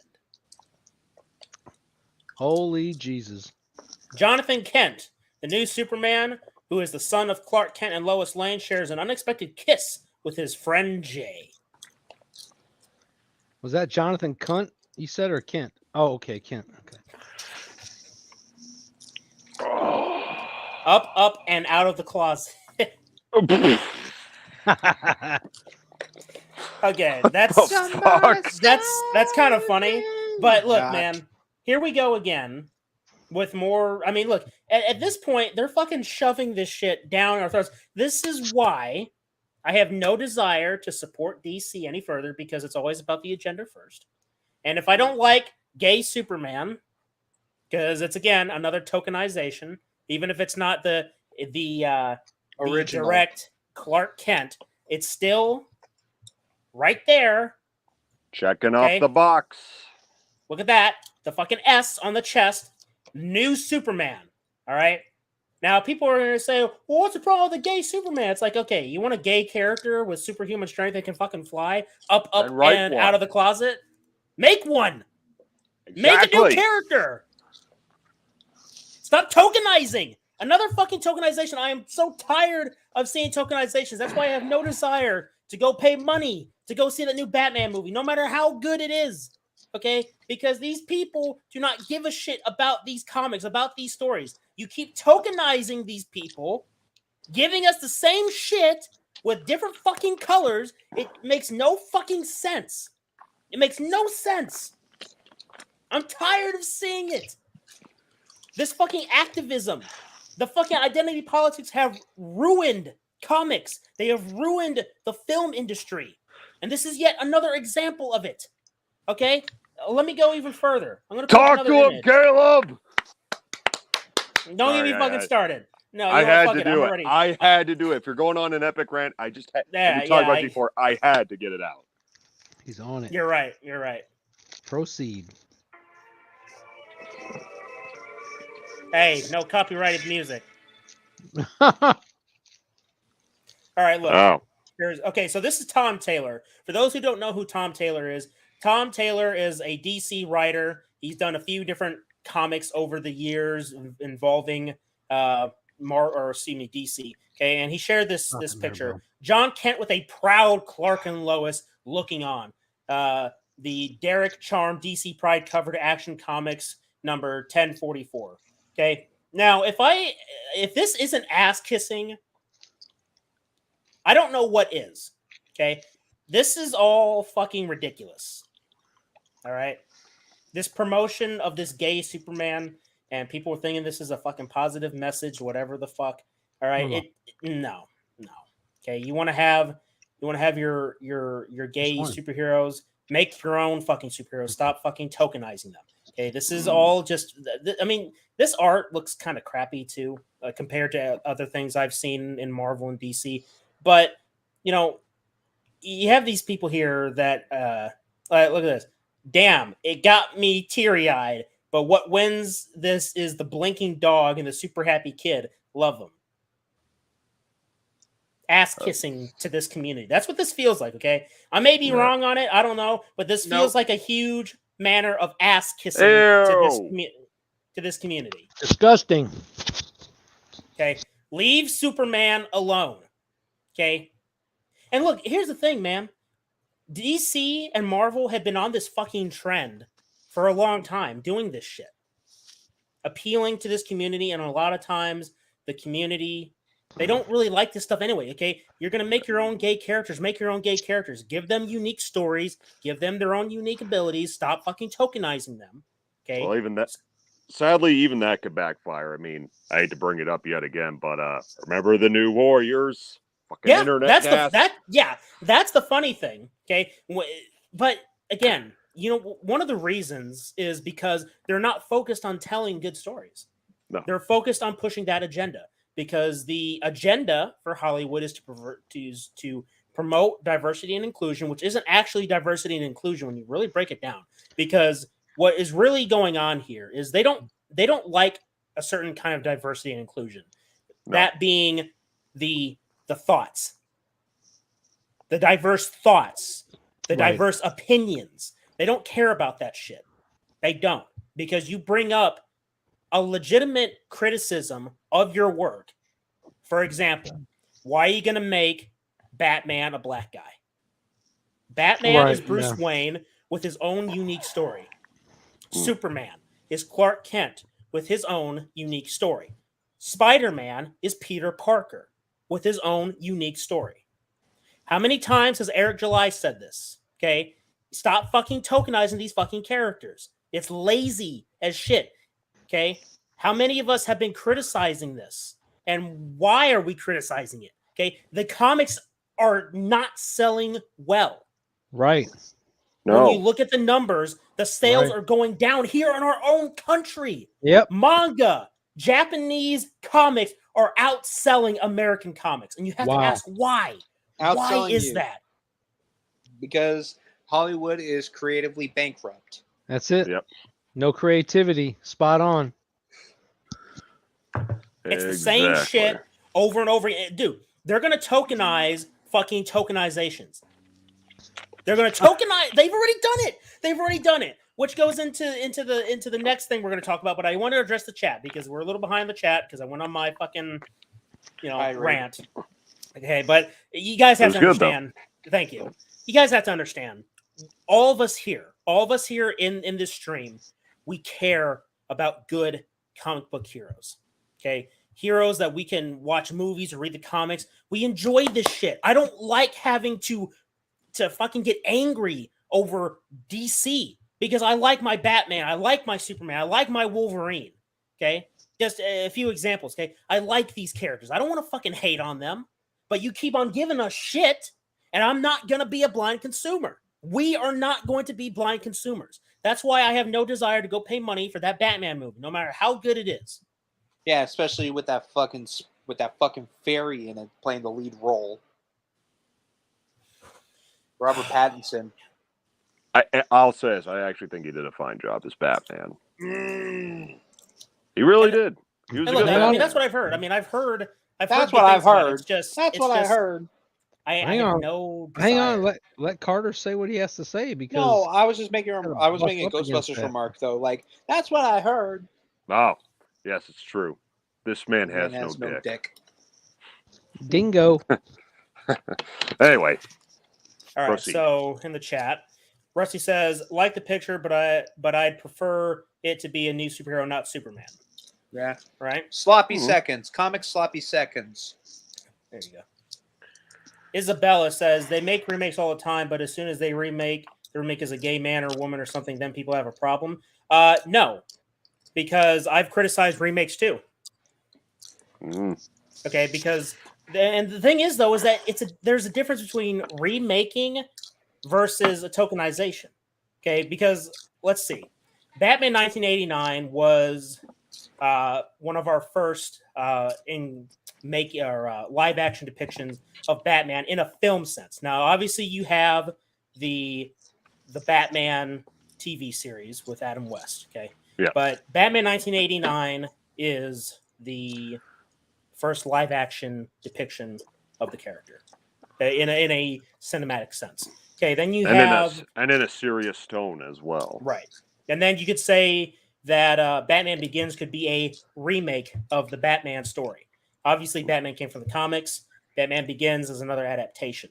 Now, of course, with remakes, a tokenization is a tokenization, though. Okay, if you're retelling a story with having the character intact, i.e., Batman 89 to Batman Begins, okay, there's no tokenization going on there with the main character. Of course, no one's going to have a problem. But so when you say here that as soon as the remake is a gay man or woman or a gay man or woman or something, then people have a problem. It's because it's tokenization. Because it's lazy. Yep. Why are you going to give us a black Batman, for example? Why are you going to give us a gay Superman? Why are you going to gender swap Marvel, which turned into Captain Marvel, which goes into Miss Marvel, the trailer that I did not watch. because I had Me no neither. desire to see Miss Marvel, because I heard that whole shit is just a plethora of ridiculousness. Okay. Shit show. All right. Exactly. So, I Rusty mean, really, said, go ahead. I just wanted to say there's only one gender swap that I've ever thought was effective, but it could be argued if it was actually a gender swap or not. But that's M from the Bond franchise. Because whenever someone says M, the first thing I think of is Judi Dench. Yeah, it's true, man. I'm down with that. I agree with that big time. That was that's a good point, Danner. I'm glad you brought that up, man. Yeah. Oh yeah. So Rusty says, if it has to be a gay Kryptonian, just bring another survivor from Krypton. Use your imagination. Exactly. Exactly. But use your fucking imagination. But they won't do that. Nope. Because it's not as profitable to just create your own shit. You just got to capitalize on something that already exists, and then just inject your identity politics into that, and just hope that it sells. But spoiler alert, it doesn't. No, I agree with that. Just let me step back a minute to you, Danner, that, you mentioned that about M. At the same time that they did that, in the end, they killed Bond. And I know that's a story for another time, but they just blew him up on an island with a missile. It's just terrible, man. Spoilers, man. I haven't even seen the new one. Oh, Jesus. They brutalized. That's okay. Oh, that's okay. I don't. Hey, let me put it to you this way: you're dodging a bullet by not seeing it, because it's the first James Bond movie where they actually killed off James Bond. Unbelievable, man. Just watch it. You got to watch it for the content regarding COVID. If you look, here's the thing: if you can find a way to not pay for it, like if you have a friend, if you got a friend that has the movie, he's like, "Hey, Danner, come over to my place. We'll watch the new James Bond." Then do it. Just don't pay money to go see it. Just take my word for it. Okay. Okay. Just let Craig do his thing. Okay. Don't shit show the whole thing. We already know the politics behind it, but just take the content of the story and you weave your way through it and draw from it whatever you can, and then just deal with it at the end. I know that's hard. So all right, I gotta address the chat. So just make it quick, Carter. Okay? No. I'll hold my thought. Okay. So Rusty says, if they could make Brightburn for an alternate take on Superman, on a Superman-like person, why can't they come up with a new gay one? Because no originality in Hollywood. That's why. Exactly. Hollywood doesn't. Not as profitable, like I said. Yes. So okay. Isabella says people don't want new ideas. They want the same shit recycled. That's where the money is. Isabella here says it's because no one buys comics anymore. Yeah, because nobody fucking reads. That's why. Yeah, look, the thing is that it's true that comic sales are down, but look, man, or ma'am, woman, don't want to assume your gender, right? Okay. Them, they, it. Yeah, comic sales. Not as many people are reading comics anymore. With that said, you can still access comics online. Okay, you can still buy comics online. We don't have to literally go to the comic store when you're looking at sales. You can look at the comic stores. You can look at online about people not being invested in these stories. Okay. Manga, on the other hand, is outselling Marvel and DC. Okay. And that's not just because, no one's buying comics anymore. Okay. That is a small margin. And from an intellectual standpoint, you have to consider every option, every possible reason as to why comics are underperforming here in America. The American ones, DC and Marvel. Okay. Because manga came over to the States, and the manga, it promotes the anime, and the anime promotes the manga. I got a shit ton of manga in my desk right now of Attack on Titan or Naruto. Oh. Okay. Well, even American comics, like maybe this is just me. It probably is, but if I go to my comic book store, if I do get something that's probably Marvel or DC related, chances are it's going to be like a beloved classic, because I'm pretty sure the last comic I ever bought was The Death of Superman. Yeah. But anything new, I have no interest at all. Yeah, I mean, I've just look at some of the comic art, look at some of the stories, and look at how they're promoting it. It's very important to look at how they promote their content. Okay, Daniel Kibblesmith. Yeah, if it's anything other than promoting a good story, if it has anything to do with, oh yeah, look at our first gay Batman. Or Tim Drake. What happened to Tim Drake? They made him gay. Typical. You didn't know that? No, because I don't usually pay attention to these things, but sadly, I heard about it. Wow. No family in the future. Sorry, I just ruined your night. No, you're good. It's just a real fucking shame because again, it's like you're just making all these diversity and inclusion. I fucking hate that term so much, bro. Yeah. Okay, so let's see. Isabella says they buy movies, and when we look at movies, for example, the Star Wars movies, when there was a black man and woman as the main characters, the movies made over $1 billion. Now, my question for you is, did those movies make over $1 billion because it had a black man and woman as the main characters? Or is it because it's Star Wars? Star Wars, one of the most popular science fiction franchises in cinematic history. The name Star Wars alone brings people in. That's why the fucking Force Awakens made an ass ton of money, because at that point, we had not seen a Star Wars movie for fucking 10 years. The last time we saw a Star Wars movie was in 2005. Force Awakens came out in 2015. 10 years with no mainline Star Wars films. People wanted to see Star Wars again. Okay, obviously a lot of people had their reservations about Star Wars being bought by Disney, and rightfully so. Look what the fuck happened. The fucking Last Jedi came out and broke the fucking fan base in half. Well, she's talking about, you know, when there was a black man and woman as the main characters, you need to address that.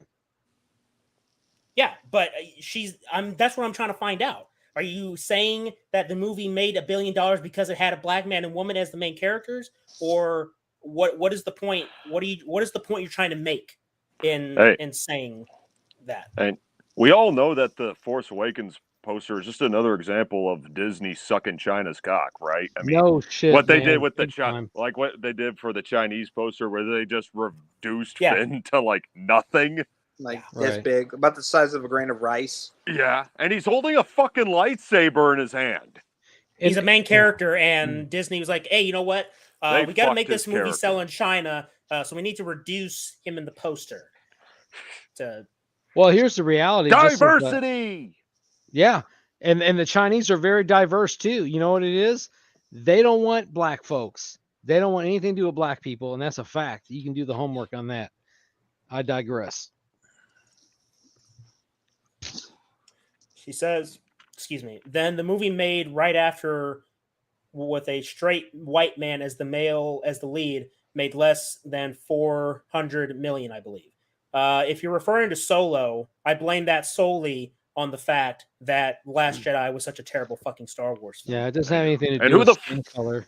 No one was asking for a Han Solo movie spinoff to begin with.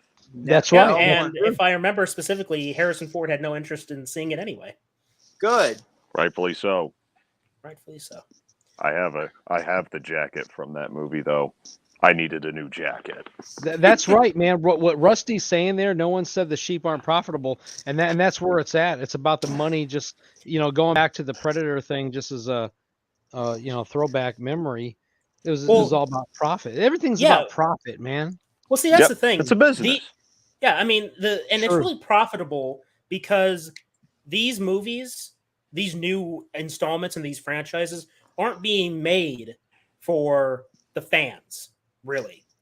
Not when you're violating the story, not when you're tokenizing every fucking character under the sun. You're not making these movies for the fans. You're making it for the people that don't read the comics, which is a lot of people. A lot of the people that are watching these movies, for example, for Marvel and DC, when you race swap, I mean, dude, how the fuck does it make any sense you have black-ass Guardians? How does that make any fucking sense? You good over there, Carter? Yeah, I was just trying to have your attention because I just remembered something. You know how, like, you just said that, like, we were just doing it for the profits and not doing it for the fan service? It's like that's okay. How many of you seen the movie Click though? Because it's there's a point behind it. The one with Adam Sandler. Yeah, I've seen Click. Okay, so remember the scene where Adam Sandler and David Hasselhoff are having dinner with these Japanese businessmen, and then then Adam Sandler overhears their conversation in English about how like their business proposal sucks though, and how it's not like how they want it to do. But then Adam Sandler says that like forget all of the niceties, it's all about the profits. Like that's what it is. So that's basically what it is. Though they're forgetting all the niceties of the film. So they're just banking off. They just want the profits, though. They just want the profits. They don't want the niceties. Yep, that's true, Carter. That's true. Good analysis. Like, go look at that scene though. Click Japanese dinner scene. You'll understand. That's right, because they put it in those films. They put those moments in films. Yeah, go ahead, Danner. I was just gonna say that was a frustrating as hell movie, as far as Sandler movies go. Yeah. Oh, okay. Oh, Click, dude, come on! I wish I had a universal remote like that. Don't we all? Isabella says, because most of the main characters from shows are white straight men, and I think it's nice to have representation for everyone in society. Nobody's arguing about having representation in society. What I'm saying is that you want to have your representation. The best thing that you can do, at least in the comic space, is make your own unique characters that are diverse. Okay. Now, because diversity has been used so much in society these past few years, a lot of these terms are practically meaningless to me now. You know, things like hate speech and toxic and what else? Fucking transphobic, homophobic, racist. All these terms. In general. Yeah, I mean, all these terms are fucking meaningless now because everybody has used them to describe the opposing side. Yep. People like us who don't like the tokenization. People like us who say, keep these characters that have had long-standing, careers, a history, if you will. Leave them as is. You want to give us something new, make something new. But don't try and take what was, rebrand it, and then give it to us as something new. Because it's not new. And then it's a rehash. It's a rehash. It's a ripoff. It's disrespectful, really, to these characters. Now, sorry, another thing I just remembered. Like, you know how like there's like whenever there's a reboots, there's always tokenizations though. But there is actually this one show that actually got rebooted. It's from the 90s. Fresh Prince of Bel-Air, but it's called Bel-Air. It's written and the executive producer is Will Smith. And a long time ago after Fresh Prince ended, he said, if I'm going to do like a reboot, like I'm going to do it the right way. And he like it's basically set in modern times, so but with a darker and gritty reality than the colorful and bubbly one from the 90s. So which is a good idea though, which I like. That's not to mention though, not everything. It's not tokenized though. It's same thing though, just different characters. I like it. That's a good point, Carter. Good point, man. Like compare the original Fresh Prince to the modern day version of Fresh Prince. You'll see. You'll see.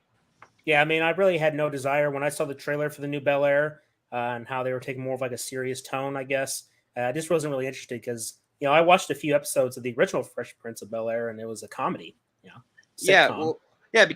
Because Will Smith was actually inspired by a gritty film. Like he wanted to set it in like a more gritty modern day type scenario. That's what he wanted to do.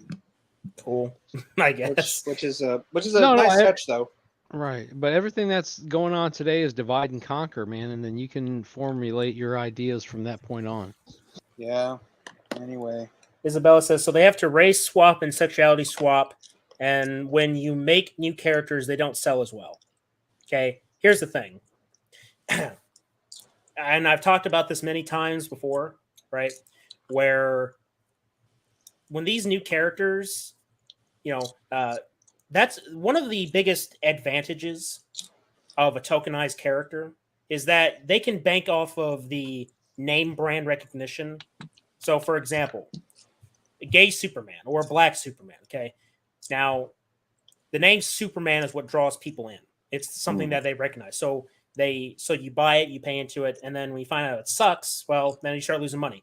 A great example of this is Miles Morales. Okay, because they had him as Spider-Man. Okay, his first comic sold very well. Afterwards, started to go downhill. But of course, they rebranded him again and again. And that's the thing. that it's almost like, well, these characters don't do so well. You would think that they would stop making them, but they keep rebranding. They're making that little extra buck, and now, you know, when you have Into the Spider-Verse, the movie, right? Okay, fucking Miles Morales, Spider-Man. Oh, that movie performed so well at the box office. Like, yeah, because Spider-Man. That's what brings people in, and then you get introduced to this character that was not very well received in the comics.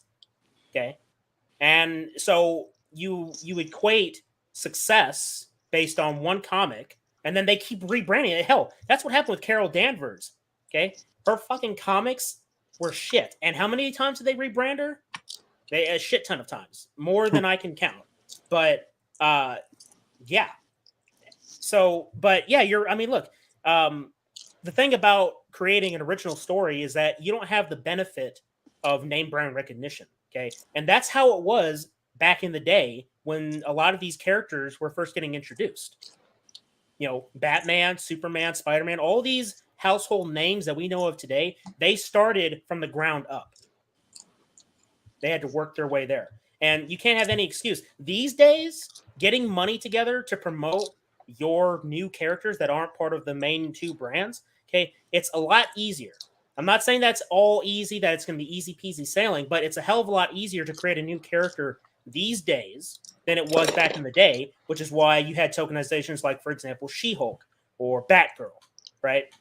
Where back in the day, it was hard to sell a new character, so you tokenize it.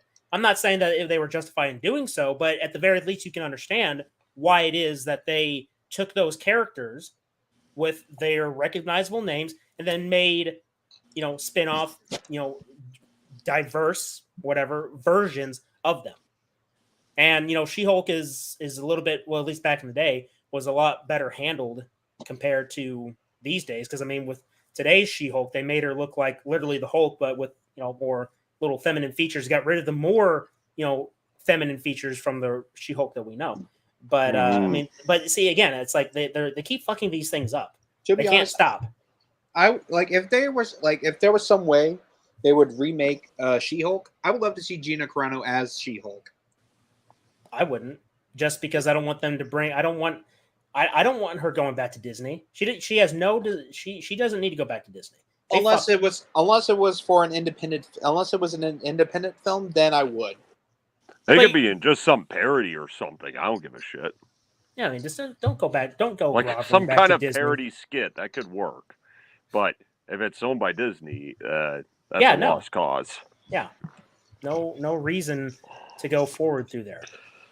All right, so Rusty says, of course there should be representation, but you don't have to steal an established character, make a new one to represent. That is what I want as a gay guy. Okay, well new said. Character. I mean, it's like Carter said, and it's like something I've said before, something I heard from Eric July, which is, you know, you're giving these characters sloppy seconds. You know, when you at the end of Avengers Endgame and into Falcon and the Winter Soldier, you give him that shield. And he's no longer the original black character Falcon. He's now Captain America. It's like, wait a minute, which Captain America? The Steve Rogers one or the... Wait a minute, there's more than one Captain America? Kind of degrading to him, don't you think? And then, you know, people bring up the mantle argument. Bullshit. Yeah. We need to bring up... I think we have to bring up Eric July's video again. I might just do that because, you know... Anyway. Go ahead. Well, look, man, you know, since you brought that up, I got to drop this as an old man in the house. History is difficult for people maybe today to receive and understand because they never taught properly. That scene for me as a young man growing up is almost a mantle passing, but on a what we would have considered way back when. Now you got to understand, when I was growing up, I'm being raised by people that were born in the 20s and the grandparents were born in the 1800s. Okay. So as me looking at that, they destroyed his character, like you said, but there is a much more stronger tone to it. And I got to say it's going to be difficult and people can't handle it. Do your own homework, but I'm not shy about what I say. It's almost like we're on a plantation. You got the white owner passing the mantle of some sorts, which historically is true. do your own homework again. I'm not here to give a diatribe on that. Passing it to a black guy who happened to be in the house with the master. Okay. And I'm just going to leave it at that because maybe the ears of young folks today just don't get it or understand. But to me, when I looked at that, I said, what the hell is going on here, man? They're just showing you the plantation owner and what would have been considered the house black person who was in charge. I ain't joking, man. There is truth to that. You just got to do your own homework. And there it is. I'll leave it at that. No, I understand. I get it. And sadly, it's happening a lot more today. The good thing is that there are people that are becoming aware of that. Yeah, it's good. You got to know history. Look, man, history is difficult. And that's exactly what we're dredging upon right now. We're talking about history. We're digging up things. We're seeing the whole genre of everything we care and love about being broken the hell apart for obvious reasons. But if we don't know history, we're not going to understand why all this shit's going down. That's why it's so important for you guys to study and look it up and bring it to the forefront, man, because it's important to talk about. And don't be shy about it, man. I'm telling you, as an older man, do not be shy about what you guys are talking about and projecting to your audience. As difficult as it may seem, we got to get beyond this bullshit because the collective of their mindset is to destroy the mindset of freedom. Okay. And I'll just let it go at that. Isabella says, sure, but it wouldn't reach as large of an audience by making new characters. So the most effective way of spreading representation is by remakes. And Rusty responds to that by saying it's lazy. In my community, the gay and lesbian community is better than that. That's the thing, man. Amen to that. Amen. Making it wouldn't reach as much of an audience. Okay. When Batman and Superman and all these other mainstay, household names came out, they didn't reach many people at first either. Everybody starts from fucking Uncharted. Anybody who's played the Uncharted games, Drake's Ring, Sic Parvis Magna, greatness from small beginnings. Okay, don't expect to be a smash hit on your first few issues. You have to work at it. Never start from the top. If you do, you've got nowhere to go but down. Start from the bottom, nowhere to go but up. Exactly. Fucking work for that shit. Bingo. Good shit, Dan. There you go. Isabella says, I mean, remakes are lazy in general, but if these progressive characters sell well, then it would be in the movie producer's best interest to make movies with LGBTQ people. But they're not selling well. They're not selling, though. They're not. They are not selling well. People are not liking this shit. Okay? There is a website, and the website escapes me, but it is a website that keeps track of comic sales. Okay? And a lot of these diverse characters are not selling well. You had, what was it? Was it Marvel or DC, Danner? Help me out. That it was fucking Safe Space, Snowflake. Was that Marvel? Okay. That was Marvel. You're not hearing much from them. And if I remember correctly, the creators of that wanted to kind of popularize the meme culture, right? But Tibblesmith. Yeah, there you go. Such a silly name. It's fun to say. Tibblesmith. Now, obviously, he was being a jackass. I mean, he had to have been high as fuck making characters like that because that was disgusting. He was high on internet gas. Yeah, Kibbled. Like, did he say Kibbled or Tibbled? Kibble. Like Kibble dog Smith. kibble? Oh, like dog. I thought you said Tybalt, like Juliet's cousin from Romeo and Juliet. No, Kibble. Kibble Smith. Oh, like dog kibble. Got it. Thank you. Thank you. Anyway. So I'm just scrolling through the comments. I'm trying to go through and see which of these are in response to us and the conversation that's being had. Just like let's see. There are thousands. Okay, let me read this really quick. There's thousands of cultural communities. It's lazy to homogenize them for convenience, but you do you. I mean, dude, that's the thing, man. If you wanna promote real diversity, first of all, you don't need to be ham-fisted with it, okay? Because contrary to popular belief, a lot of people in the West honestly don't give a shit. Because right now, especially right now, there are bigger things to be fucking concerned with than someone's sexual orientation or the race. Okay, this idea, and I've talked about this before about like fucking systemic racism. It's not a thing en masse. Okay, en masse, nationwide, especially in the West, because again, you live in the West, you get to have first world problems.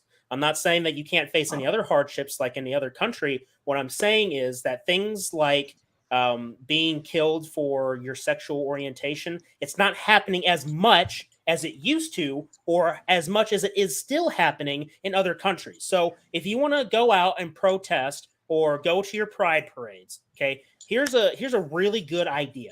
Okay, and instead of merely going to your pride parades here in the States where you're basically worshipped by every government organization here, so much so that they literally raise your flag up, go to the countries where they're still throwing gays off of buildings. Right, right. Okay, they love to talk about, women's equality for women, racial equality, sexual equality. Okay, you talk about all these beautiful things. But what you motherfuckers, and I'm not calling you a motherfucker in the chat, okay? I'm just saying in general. Okay. In general. When you guys sit up there on your pedestal and talk about your racial your stance for the communities, and how these people are being marginalized here in this country, you guys fail to mention or even care about anything outside of this country.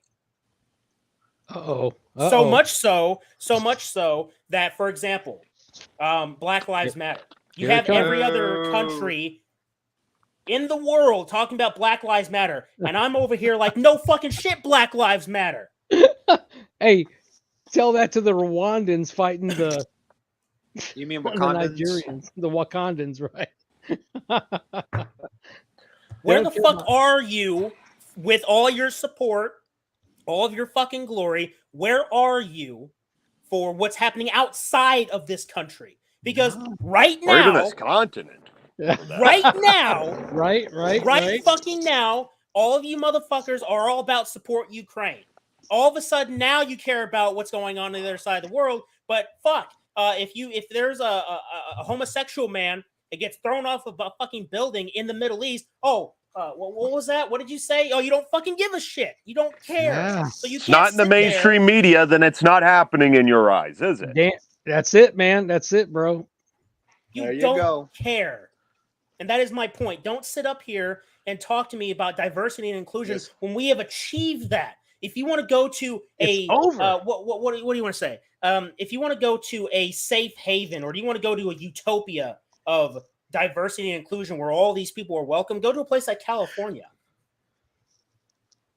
Oh, wait a minute. That's right. A lot of people are moving away from California because it's a shithole. You have not handled this shit very well. Okay. And now they're bringing their shit. Now these Californians are bringing their shit and bringing it down here. Leave your if you're going to move away, and if you're tired of their shit, leave their shit back where you're leaving them from. Don't bring it down here. Next thing you know, the one thing that really let me tell you something. Austin, Texas, the capital used to be a cool, badass place, and now it's basically like a miniature at California. Is it a shit show? Yes, exactly. Now the phrase "keep Austin weird" though, which I like it though. I like that phrase though, because Austin is somewhat weird though, because there's history behind it. But you don't need to make it weird though, like where there's drag races. And when I mean drag races, I mean guys in get up though and dresses though, not like street drag race. You know what I mean? I love real drag races though. Those are fun. Right. They're fun car, to watch. baby. Yeah, that's what I'm talking vroom, about. Vroom. Yeah, but another thing though, and every time I see a Californian talking shit about Texans, what is it? Like they're making fun of you guys want to go to HB? What is that? Like it's basically our Texas version of Walmart though, or like asking no. It's our grocery store. Nothing associated with Walmart. I said our Texas version. Anyway, hey, what's going on, Doomsday Crypt? How you doing? Howdy. How you guys doing? Yeah. Howdy. Anyway, it's like I just don't like when Californians compare their lifestyle, like judge our lifestyle because we're different. Though, excuse me. Well, look who's talking, you damn Yanks. You know, it's no different up here either, eh? We get the same flack just for being Albertans. I bet you do. I don't blame. I don't blame you, man. Though, like, not to mention though, like if Californians if that's the one thing though. My sister, like, she was born in California, but she moved to Texas because not only of the Rodney King riots, it was because of the earthquakes. That's why. Get the fuck out of that zone. And I was born here. I'm a Texas native. I was born Texan, and raised, bro. Yep, I'm a proud Texan. You're a Mexican Texan. Rusty says, I just want Gina to do a sequel to Scorched Earth. I never saw Scorched Earth, and I've also haven't seen Haywire either, but now I got the movie on Blu-ray. I'm supposed to be doing a watch-along with Kyle on the 31st to watch Haywire. But good movie. Yeah, I do. And I mean, dude, what happened with Gina Carano was fucking criminal. Yeah, she's so hot, man. She is so hot in that movie. Yeah, and not only was it criminal, it was also discriminative. Yeah, but I'm not going to sit here and play victim in regards to that. It's just the fact is that we had an opinion on what happened to her, and people didn't like it, and it happened. It happens all the time. Fuck themselves, man. That pisses me off. I'm sorry, I digress. Yeah, no, you're good. You're good. Yep. In the words of George Carlin, what a bunch of goddamn pussies. Isabella says, I acknowledge there's extreme oppression in other countries, but I can simultaneously acknowledge that there is real and pretty widespread oppression on minority groups. Where? In America. Oh, man, come on, man. Look, get the fuck over it. Look, here's the thing. All right, get the fuck over it, Isabel. No, just hold on. All right, let me just say this. Okay. Yeah, I'm pretty sure there's still oppression going on here in this country with minority groups. With that said, this country, nobody's being. Dad, please. This country has been very accepting of all groups of people. You know why? Because despite all the bullshit, all the oppression that's still going on, apparently, that's so fucking effective on these communities, people still want to fucking come here. Okay, let me give you an example. All right, so we live down here in Texas, right? Over the past, you want to say maybe a year, 2 years, maybe even more, we've had millions, literally millions of migrants come in here. Yes. And they are now gone. They are spread throughout the fucking United States. Okay? They're not oppressed. They're just broke. They ain't got no money. They're running from that. All right, go ahead, man. Just go. If this country is so systemically racist, for example, or if it's so discriminatory against the people of the LGBT community or any non-white person, okay, then why do motherfuckers still want to come here? And how is it, on the topic of systemic racism, how the fuck is it that we could have elected President Obama twice in office, and that was years ago? Back in 2008, and then again in 2000, 10? 12. Yeah. Okay. How is it that we elected him twice? And the last time I checked, I didn't elect the him. white people were still a vast majority from a statistical standpoint. Okay. So a bunch of white people, not just whites. Okay. Let me just clarify that. Okay. Not just whites, but a hell of a lot of white people voted him into office. You cannot sit there and tell me that America, for example, is still systemically racist if we had a black man in one of the most powerful positions in the free world twice. You cannot sit there and tell me that that is still a thing. You can't sit there and tell me that people of the LGBT community are still experiencing mass discrimination on a grand scale nationwide. Not when you have the fucking military, not when you have the United Nations, not when you have all these other fucking groups, including the fucking corporations like Disney, Hollywood, or other manufacturers that will literally change their profile picture to represent the rainbow flag. You cannot tell me that you people are completely oppressed. Okay, I'm not denying that people still experience discrimination here. That's not what I'm saying at all. Okay, what I'm saying is you can't sit there and tell me that you said it's real. Okay, obviously it's real. No shit. Okay, and pretty widespread. Okay, what is the widespread oppression? Because again, go to places like California where they fucking worship the ground. that those people walk on. There is no widespread oppression here. Zero. Except against the people as a whole, called their freedoms, their financial freedoms, and all that shit. Everything else is just Mox Nix bullshit. Doomsday Chris says California is the worst. I go to Texas any day of the week. They can preach with their enormous taxes, highest gas prices, homeless issues, sidewalks used as a toilet, etc. Yeah, dude. I wanted to go to California. Years ago, I wanted to go visit Los Angeles because I've heard so much about it, Hollywood, and all that shit. I want to go visit there, right? But these days, fuck no. Fucking San Francisco, where they literally defecate on the side of the fucking road. I don't want to go there. No thanks. Fuck no. Okay, what were you going to say, Danner? I'm sorry, I interrupted you. Oh, I had a joke when you were talking about how you elected a black guy twice. We elected one 3 times. Oh, no, wait, that was just blackface. So don't try and say Canada's systemically racist if you got a prime minister who likes to preach about that shit, but blackface how many times? Many, many times, man. You fucking piece of shit. I know it's dog shit, man. Dog shit. Yeah. Rules for thee, but not for me, or vice versa. Yeah. Yep. That's how it goes. Rusty says, Haywire is phenomenal. I love the role, a reversal of her being the superhero, saving her boyfriend instead of the usual other way around. And look, dude, I think all of us here don't mind having strong women. One of the funniest things I hear, for example, it was like Comic-Gate or Gamergate, where they were trying to push this idea that guys don't like having women in these circles. Motherfucker, I don't know if I have to be the one to tell you this. And speaking for all the single guys that want girlfriends to be in the same shit that we are, you know how awesome it would be to have a really awesome woman that you can call your lover, that you're someone you love very much, to be in the same stuff you are. You know how cool that would be? I mean, dude, if you fantasize about characters like Wonder Woman, wouldn't it be cool to have an actual Wonder Woman into the same stuff you are? It's simple. That shit, like saying that we as gamers, shall we say, because it was Gamergate, that we don't want women in the gaming community. Like, that is the dumbest fucking lie I've ever heard. It's what we don't want is a really toxic ideology infecting it. That ideology being feminism.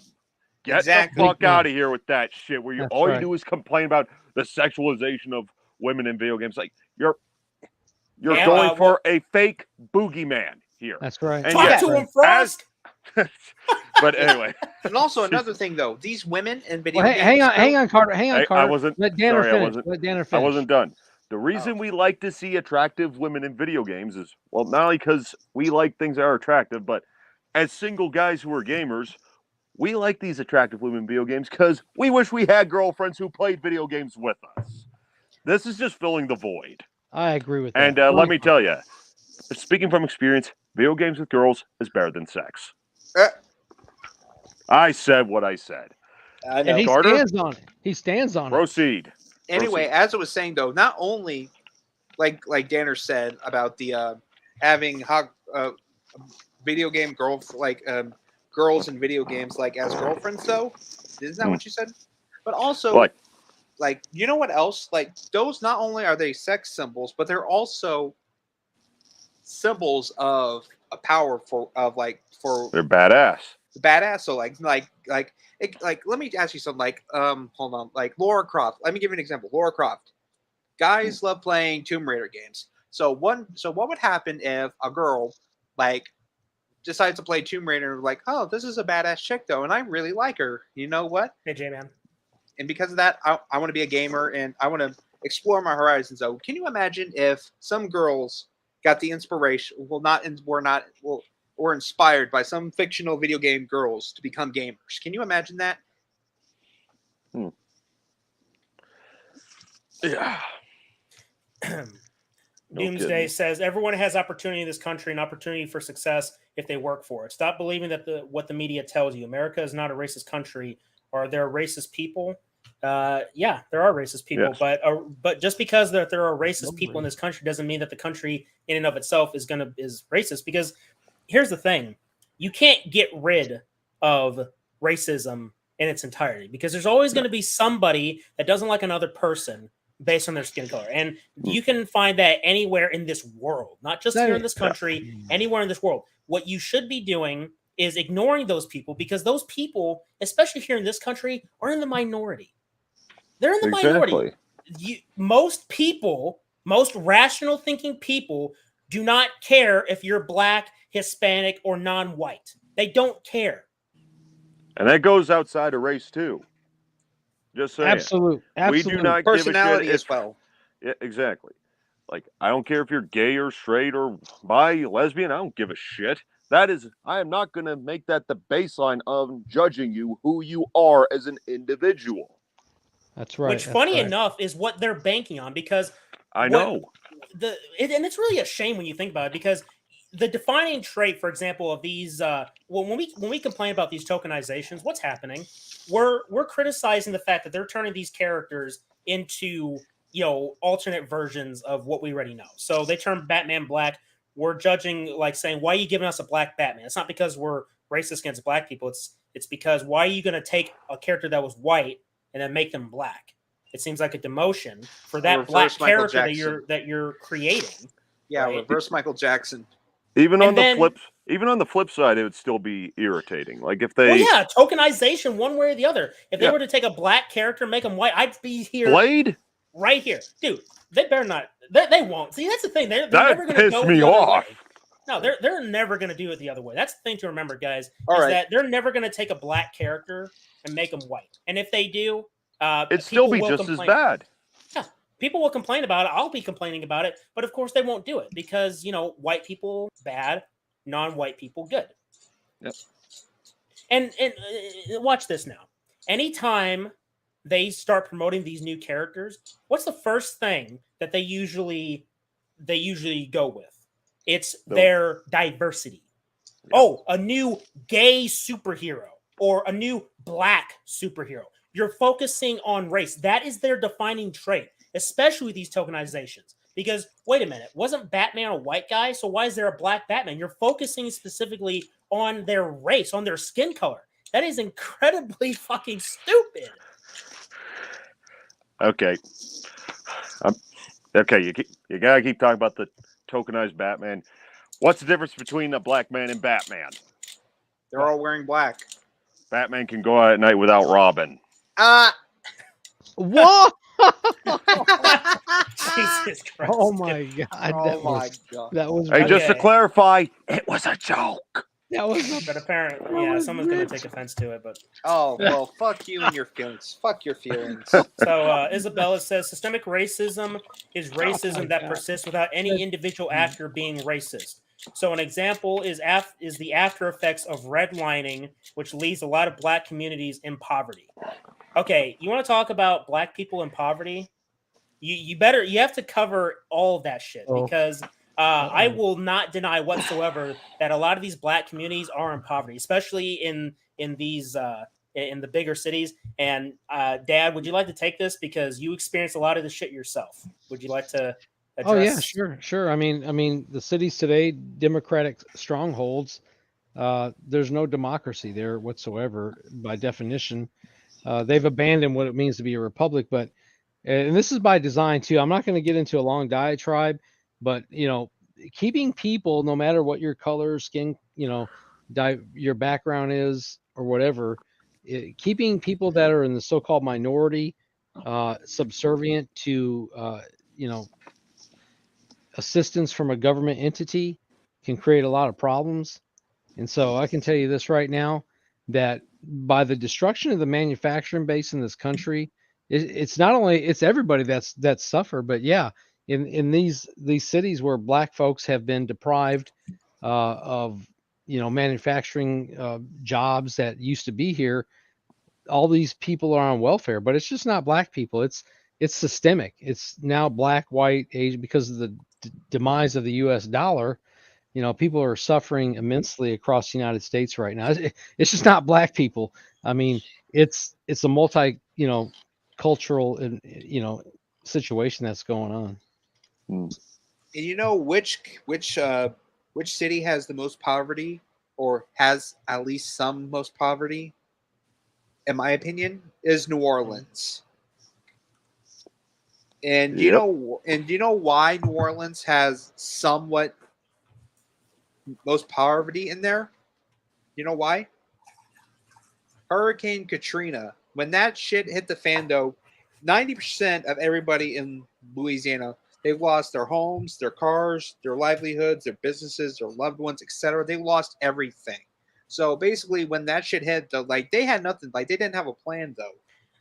Let me say this about systemic racism, and particularly looking at the Black community. Okay, it doesn't help that you're not getting any kind of positive encouragement as far as trying to get people out of the welfare state and getting people out to pursue careers. And there's multiple factors for this, and I can also tell you that it's not just exclusive to race. But if you want to talk about race issues, one of the things that people love talking about in regards for discrimination against the Black community, looking at specifically the deaths of Black people, people like to conveniently ignore the fact that most Black people are getting killed by other Black people. And look, we need to address the poverty because, again, we've already stated here, it's not just with Black people. Okay, this is something that's affecting a lot of people. Okay, so when we bring up things like white privilege, okay, I usually point to the 1930s, the Great Depression, because a lot of white people were poor, impoverished, hungry. You look at, there were photos in New York of people lining up at soup kitchens to get food, and a lot of them, dudes and gals, were white. Okay, well, hang on a second. Let me interject myself, because back in the early 70s, I stood in that line too, as a white person with my mother, and this is in the 19s. You're talking about 40 years later, when poverty had struck the area that we lived in, and we as well as white people were stuck in those lines. It was a predominantly Black area in Gary, Indiana, steel country at the moment, but that went away. So go ahead and proceed. Yeah. It's terrible, man. Poverty is bad. And it affects every race, creed, and color, man. Hell, Exactly. just look, everybody can have their position about Russia and Ukraine, but when your city's getting fucking bombed out in Ukraine and it's like 99.999% white over there, those people are refugees. They're flooding into other countries like Poland. Okay, I'm just going to leave it at that. Just use your mind and say, well, shit, my area is getting bombed out by another power, whether you're against it or for it, or for whatever reason. These people are on the move. It doesn't make a difference their skin color. They're suffering. They're lacking. So people in this country are about to experience that shit because it's coming down. Yeah, I'm serious. With all the fucking gas prices and inflation on food and such. It's deeper than that, because well, I'm telling you, it's deeper than what we're being told. But you can see it when you go to the store. I'm sure it's happening in Canada as well. I mean, look, this is where we're at. Everybody's got to deal with their situation as we go along. Yep. Yep. Doomsday Crip says, "Yep. Is it only white people being racist? Nope. Comes in all colors. Yeah, but according to some people, you can't be racist to a white person. Everything's going to be all white because they use the power structures argument, like I mentioned earlier. Absolutely, that's what they will go for. That's true. And it's funny because you still have people that say that that Black people need to be reprimanded. Have reparations for slavery. No, they don't. No, they don't. Now, look, I know that people have, like the civil rights thing fresh in their minds, but there is a big difference between what happened in the civil rights movement versus slavery. Oh, hell yeah. There's a big fucking difference. And you want to advocate, okay, you want reparations. Well, who's going to fucking pay for that? Think about it. You want reparations. Who do you think is going to fucking pay for that? You're going to pay for that yourself. You're giving money to the government to give back to you. That's so true. What the fuck? That's a pretty shitty cycle. Yeah, it is, though. Do you want to know what else is a pretty shitty cycle? Like you said, do you know how that works? You're paying your taxes, though. You pay your taxes to the government, and then they give it back to you.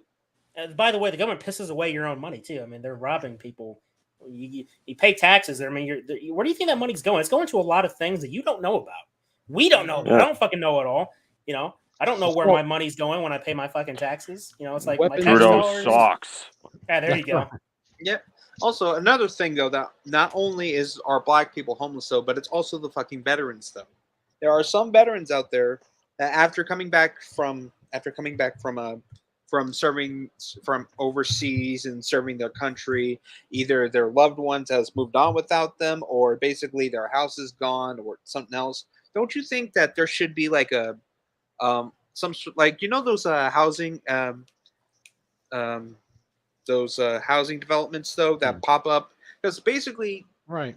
where we are though, like there's a shit ton of housing developments that pop up though. You just throw water on and poof, a house just appears. Like a housing development appears out of nowhere. Don't you think that there should be like a program that helps veterans who are no longer in service get housing?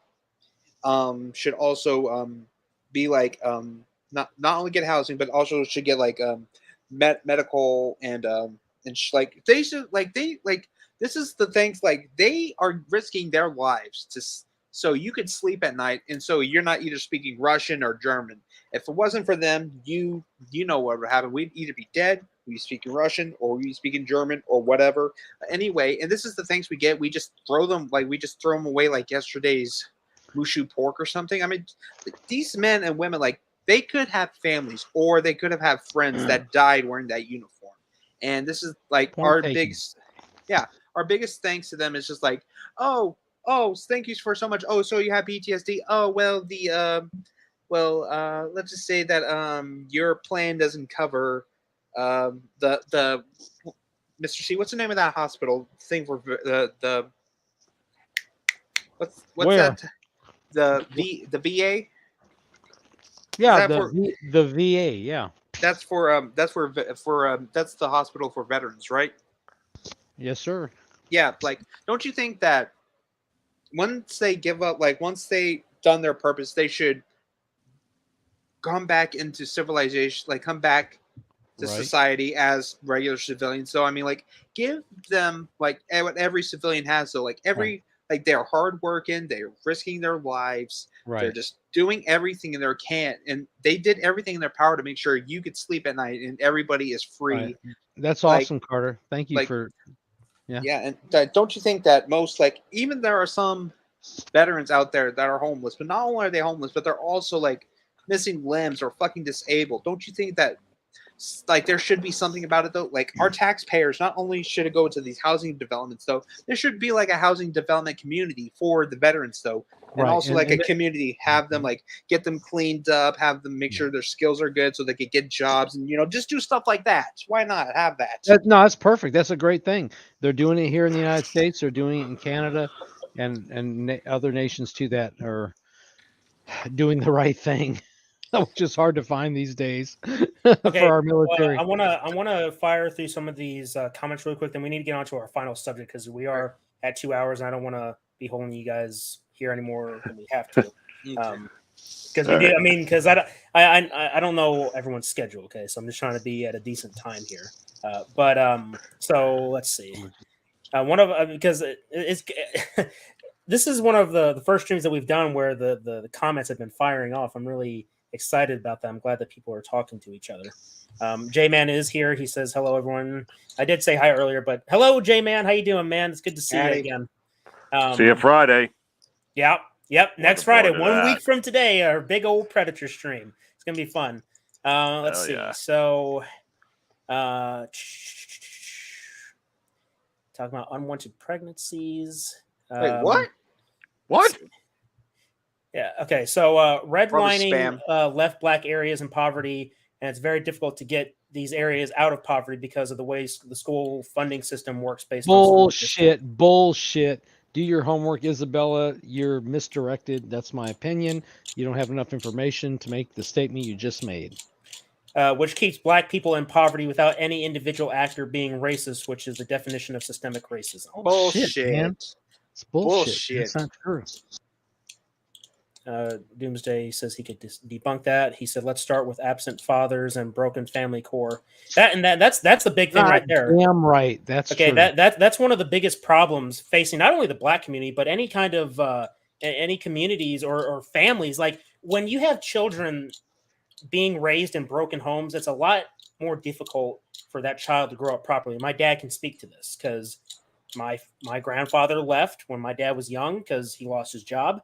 And as a result, it was hard for him as a white person in a white minority in a majority black area outside of Chicago. Dad, you can speak on this. I don't need to speak for you, but having the nuclear family is very important for child development. I don't think that a lot of people are realizing how important it is, especially if you want to talk about black poverty and black people not being able to succeed. It starts like Doomsday said with a broken home, broken family. Having that balance, having that mother and father balance is very important for child development. Absolutely. You want to talk about black poverty? Go to Africa, the continent, Isabella, and do some homework over there respectfully, and do your research and your understanding of each country in the African continent on poverty, and then come back, and then in another stream, you can put bring your input, your statistics of what's going on. Bring some real stuff to the table, because black poverty is even worse on the continent of Africa than it is in the United States. No shit. And look, that's not to say that people aren't suffering here. What is the overall point is that we live in America, a first world country where we get to have first world issues. And you want to start focusing on, we need to tackle poverty. There's a lot of shit that we need to tackle here. At the same time, you need to go to the root cause of these problems.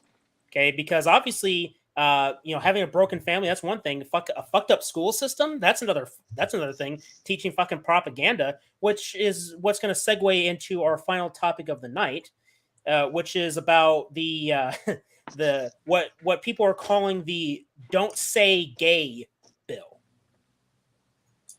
So this is from Vox, which is hashtag blah, right? Blah. The constitutional problem with Florida's Don't Say Gay bill. Florida Republicans are leveraging uncertainty to terrorize teachers and school administrators. That's funny. In the likely event that Florida's parental rights education bill, the legislation widely known as the Don't Say Gay proposal, becomes law, and no one actually knows the full extent of the behaviors it forbids. Indeed, that may be the point. The bill, which passed the Florida House in late February and the state Senate last week, imposes several vague restrictions on classroom instruction. The most notable part of the bill provides that, quote, classroom instruction by school personnel or third parties on sexual orientation or gender identity may not occur in kindergarten through grade 3 in a manner that is not age appropriate or developmentally appropriate for students in accordance with state standards. The bill, however, does not define key terms like age appropriate or developmentally inappropriate. It doesn't even define the term classroom instruction. Suppose, for example, that Miss Smith is a second grade teacher married to a woman. One evening, while Smith and her wife are shopping at the mall, she runs into one of her students and they say hello to each other. The next day, the student asks Miss Smith who the woman she was shopping with is, and Smith responds, "Oh, that's my wife." If this conversation with the student occurs in a classroom, doesn't it constitute classroom instruction? Wow. No. Because this is a second grade classroom. Why are you talking to 7-year-olds about this shit? Exactly. Or in the words of Jay from Men in Black, that topic, that is way too advanced for her. Okay, look, here's the thing. All right. This bill is referring specifically to teaching about sexuality to children. Okay, we're not talking about adults here. We're not talking about children that are starting to experience puberty. They start getting curious about things. We're talking about children who aren't focusing on this shit. Yeah. Okay? And I find it hilarious that people are labeling this as the Don't Say Gay bill. And I wanted to pull up the actual bill itself, because I looked it up on Florida's Senate website. So just give me a moment to pull that up. I want to read, because they quoted it a little bit there, but I want to go straight to the source for this. Well, simply put, let kids be kids. Yes. How dare you say that? How dare So the House bill, it's called House Bill 1557. So it starts here. an act relating to parental rights in education. Let me. You guys see that okay, or do I need to zoom in? I should probably. I'll zoom in so we can all. Is that okay? Thank you. Yeah. For elderly people, thank you. All right. So, an act relating to parental rights in education, amending S.1000142 FS. I'm guessing that's Florida State, requiring district school boards to adopt procedures that comport with certain provisions of law for notifying a student's parent of specified information, requiring such procedures to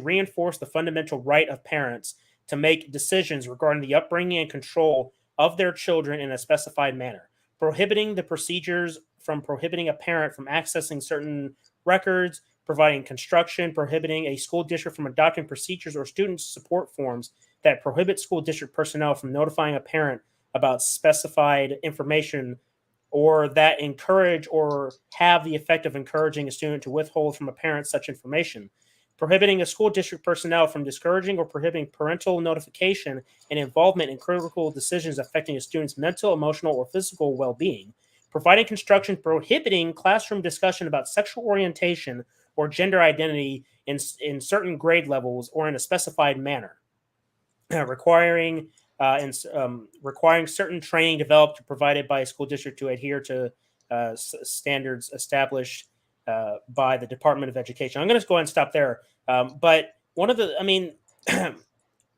we've already said it here, but again, we don't need to be teaching kids about this shit because they're kids and they barely understand the world already. That's why you have parents that are teaching them about rights and wrongs and all that and that such.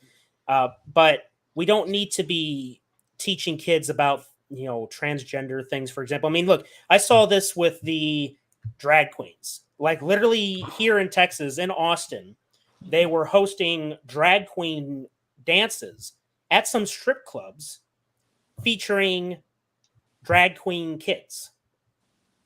Now they're in a strip club, so that's already an adult place, right? And now you want to push this even further by teaching kids about sexual orientation when they don't fucking understand it from the get-go. They will eventually start to learn about it and feel that way because of puberty kicking in. And then you start talking about it, having the talk. Okay, but we're talking about kindergartners here up to, I believe they said 3rd grade. Okay. They don't need that shit. No. Okay. Absolutely not. They should not be able to learn about that. They should learn about it as soon as their balls drop or they experience, menstruation, unless the girls experience menstruation, then they should know about it. Otherwise, leave it alone. Yeah. And it's kind of weird, though, for Florida to talk about this, though, even though the state is shaped like a phallic object, though. A limp one. Yeah. That's okay. That's all across the nation in all these capitals. I'm going to tell you this right now, that this shit resides in the home with parents. Okay. That's where, responsible parents, because things are kind of like falling apart in a lot of areas around the whole planet. Okay. Right. We kind of view things with a certain lens on our eyes, but this is our country or our hemisphere, because I know Danner's up in Canada, but the similar things are going on. So it's Western civilization. Yeah, absolutely. And the responsibility of the neighborhood too. Like when I was a kid, man, my neighbors could spank my ass if my parents weren't around for fucking up in the neighborhood. And that happened a lot. Okay. And so, it's called a community, we police each other. I say again, we police each other, especially on things that are sexual, man, because the whole human trafficking and pedophilia shit, and we'll get into that some other time, is so ever present. And it's structured, it's such a high level that we here at our level, we need to, deal with that stuff. We need to police it, be responsible, citizens, dare I say, and take care of each other as human beings, man. That's really where it's at. What the fuck else to say, bro? Yeah. I mean, you noticed also that a lot of celebrities got on Twitter and they, because the whole "don't say gay" term was flung around on the social media sites, and you know how that shit catches fire real quick, right? And so all of a sudden you started seeing a whole bunch of actors, people on Twitter saying gay, gay, gay, gay, gay, and they just repeat that. When I first saw that, I was like, what the fuck's going on? Because I didn't know what was going on. But, you had people like, or corporations like Disney coming out and, finally bending the knee to it, coming out. Yeah, right. Here's a funny thing. Beautiful word. Something that wasn't really covered by many mainstream sources is that police. There was a police operation that went down in Florida that busted a human trafficking run, and four of the people that were involved were Disney employees. Well, hang on. There was a judge. Over 108 people. Yes, were and arrested. out of all of them, 4 of them were Disney employees. And one was a judge, a retired judge. Isn't that? Yeah, I mean, dude, I'm telling you, man. Anyway, go ahead. Now here's a funny thing. All right, this is mainly for myself, Danner, and Carter here. But you guys remember that one episode of Family Guy where Peter takes Stewie down to Disney World? Yeah. And they take Stewie and put him in the what is that? It was it's tiny world. It's a tiny world. Yeah, you remember when Peter got Stewie out and got and all the other kids out, and you had a security guard say, "Hey, stop! Those multi-cultural children belong to the Disney Corporation." Now, obviously, that was a joke in Family Guy, but the thing I is think it was a warning. Yeah, it could have been. That's the thing, man. A lot of subliminal messages getting put in these movies and TV shows, but it's just, I find it funny that Disney's bending the knee to these people. And originally, they were taking a stance against it, like they weren't in support of promoting children to learn about these things at such a young age. But then they eventually bent the knee because they were getting a whole bunch of flack. And then when they retracted, like, oh yeah, now we do support them. Obviously Disney's, fucking corrupt anyway. They're hypocritical and two-faced. But now they're bending the knee, but yet people are still criticizing them. One of the things that I think Bob Chapek said is that we don't want our company to be political. Gina Carano, so stupid shit. And again, Disney being Disney, we already know how they feel about diversity and inclusion. Oh yeah, we're all for diversity and inclusion, unless it's in China or the Middle East, where we can't show 2 lesbians kissing towards the end of Star Wars: The Rise of Skywalker, or where we have to shrink John Boyega's image on the Force Awakens poster for China, or I'll do you one better, the Black Panther poster. The American version of the poster shows Chadwick Boseman, rest in peace, and it shows his face. But then the one in China, it shows him with the mask on. And, very, very suspicious, don't you think? Yeah. It's like what I said earlier. Just a little bit. Just a little bit. Right. Yeah, just real quick. No, just like I said earlier, the Chinese pretty much despise black people, man. That's the history of it. Yeah. Sadly, that's what it is. Racial. There's some stuff there. There's some history. Moving along. But yeah, here we are, guys. War and pop culture. Covering all these things, 10 episodes in. First of all, I want to say thank you to everyone in the chat. We had a couple new faces. Isabella, thank you for stopping in. We appreciate you coming in, having the conversations. Even if we disagree on things, that's okay. But thank you for stopping by. Thank you to Rusty. Thank you to J-Man. Thank you to Bacon. Thank you to Kyle. We all appreciate your support. Obviously, thank you, Danner, for becoming part of our team. We glad to be having you with us. Welcome to joining the team, buddy. Oh, by the way, love your shirt. Oh yeah. Mm-hmm. Aha. That's cool. So stay tuned for more war and pop culture. We've sort of changed it up to where we're doing it every other week now, just so we can let the world do what the world does and talk about all these topics. We had quite a few topics tonight. I think this is the most topics that we've had discussing these things, which is good because it gives us plenty to discuss. Next Friday, instead of Special Agent Carter Sauce's Magic Projector, which will be moved up a day or two, we'll let you guys know. But next Friday, we have a Predator stream with Danner and J-Man. I've called it To Hunt a Predator. Basically, it's just going to be a Predator live stream discussing the Predator franchise and giving our predictions for for this newest installment that's coming out, Prey. But probably one of the biggest things to look forward to in this stream is when we verbally rip apart the shit show that is the 2018 Predator film. And Danner there, he's already yeah. I gotta rewatch this piece of shit first. Yep, I understand. See, now J-Man's already done the due diligence of watching most of the Predator films or the AVP films in one sitting. What a champ! Damn. He went through the 2018 film too, which is like, whoo! Props to you, man. Holy cheat, man! Holy cheat! But we do also have, like I said, Special Agent Carter Sosa's Magic Projector. We're starting a new series where we're watching. What are we watching, Carter? The Harry Potter franchise 1 through 8. From the Sorcerer's Stone. Mm-hmm. Yep, go ahead. From the Sorcerer's Stone to Deathly Hallows Part 2. There you go. So it'll be my first time watch along for me, and I'm very excited to get into it, and I'm especially excited to bring my best friend Harambe.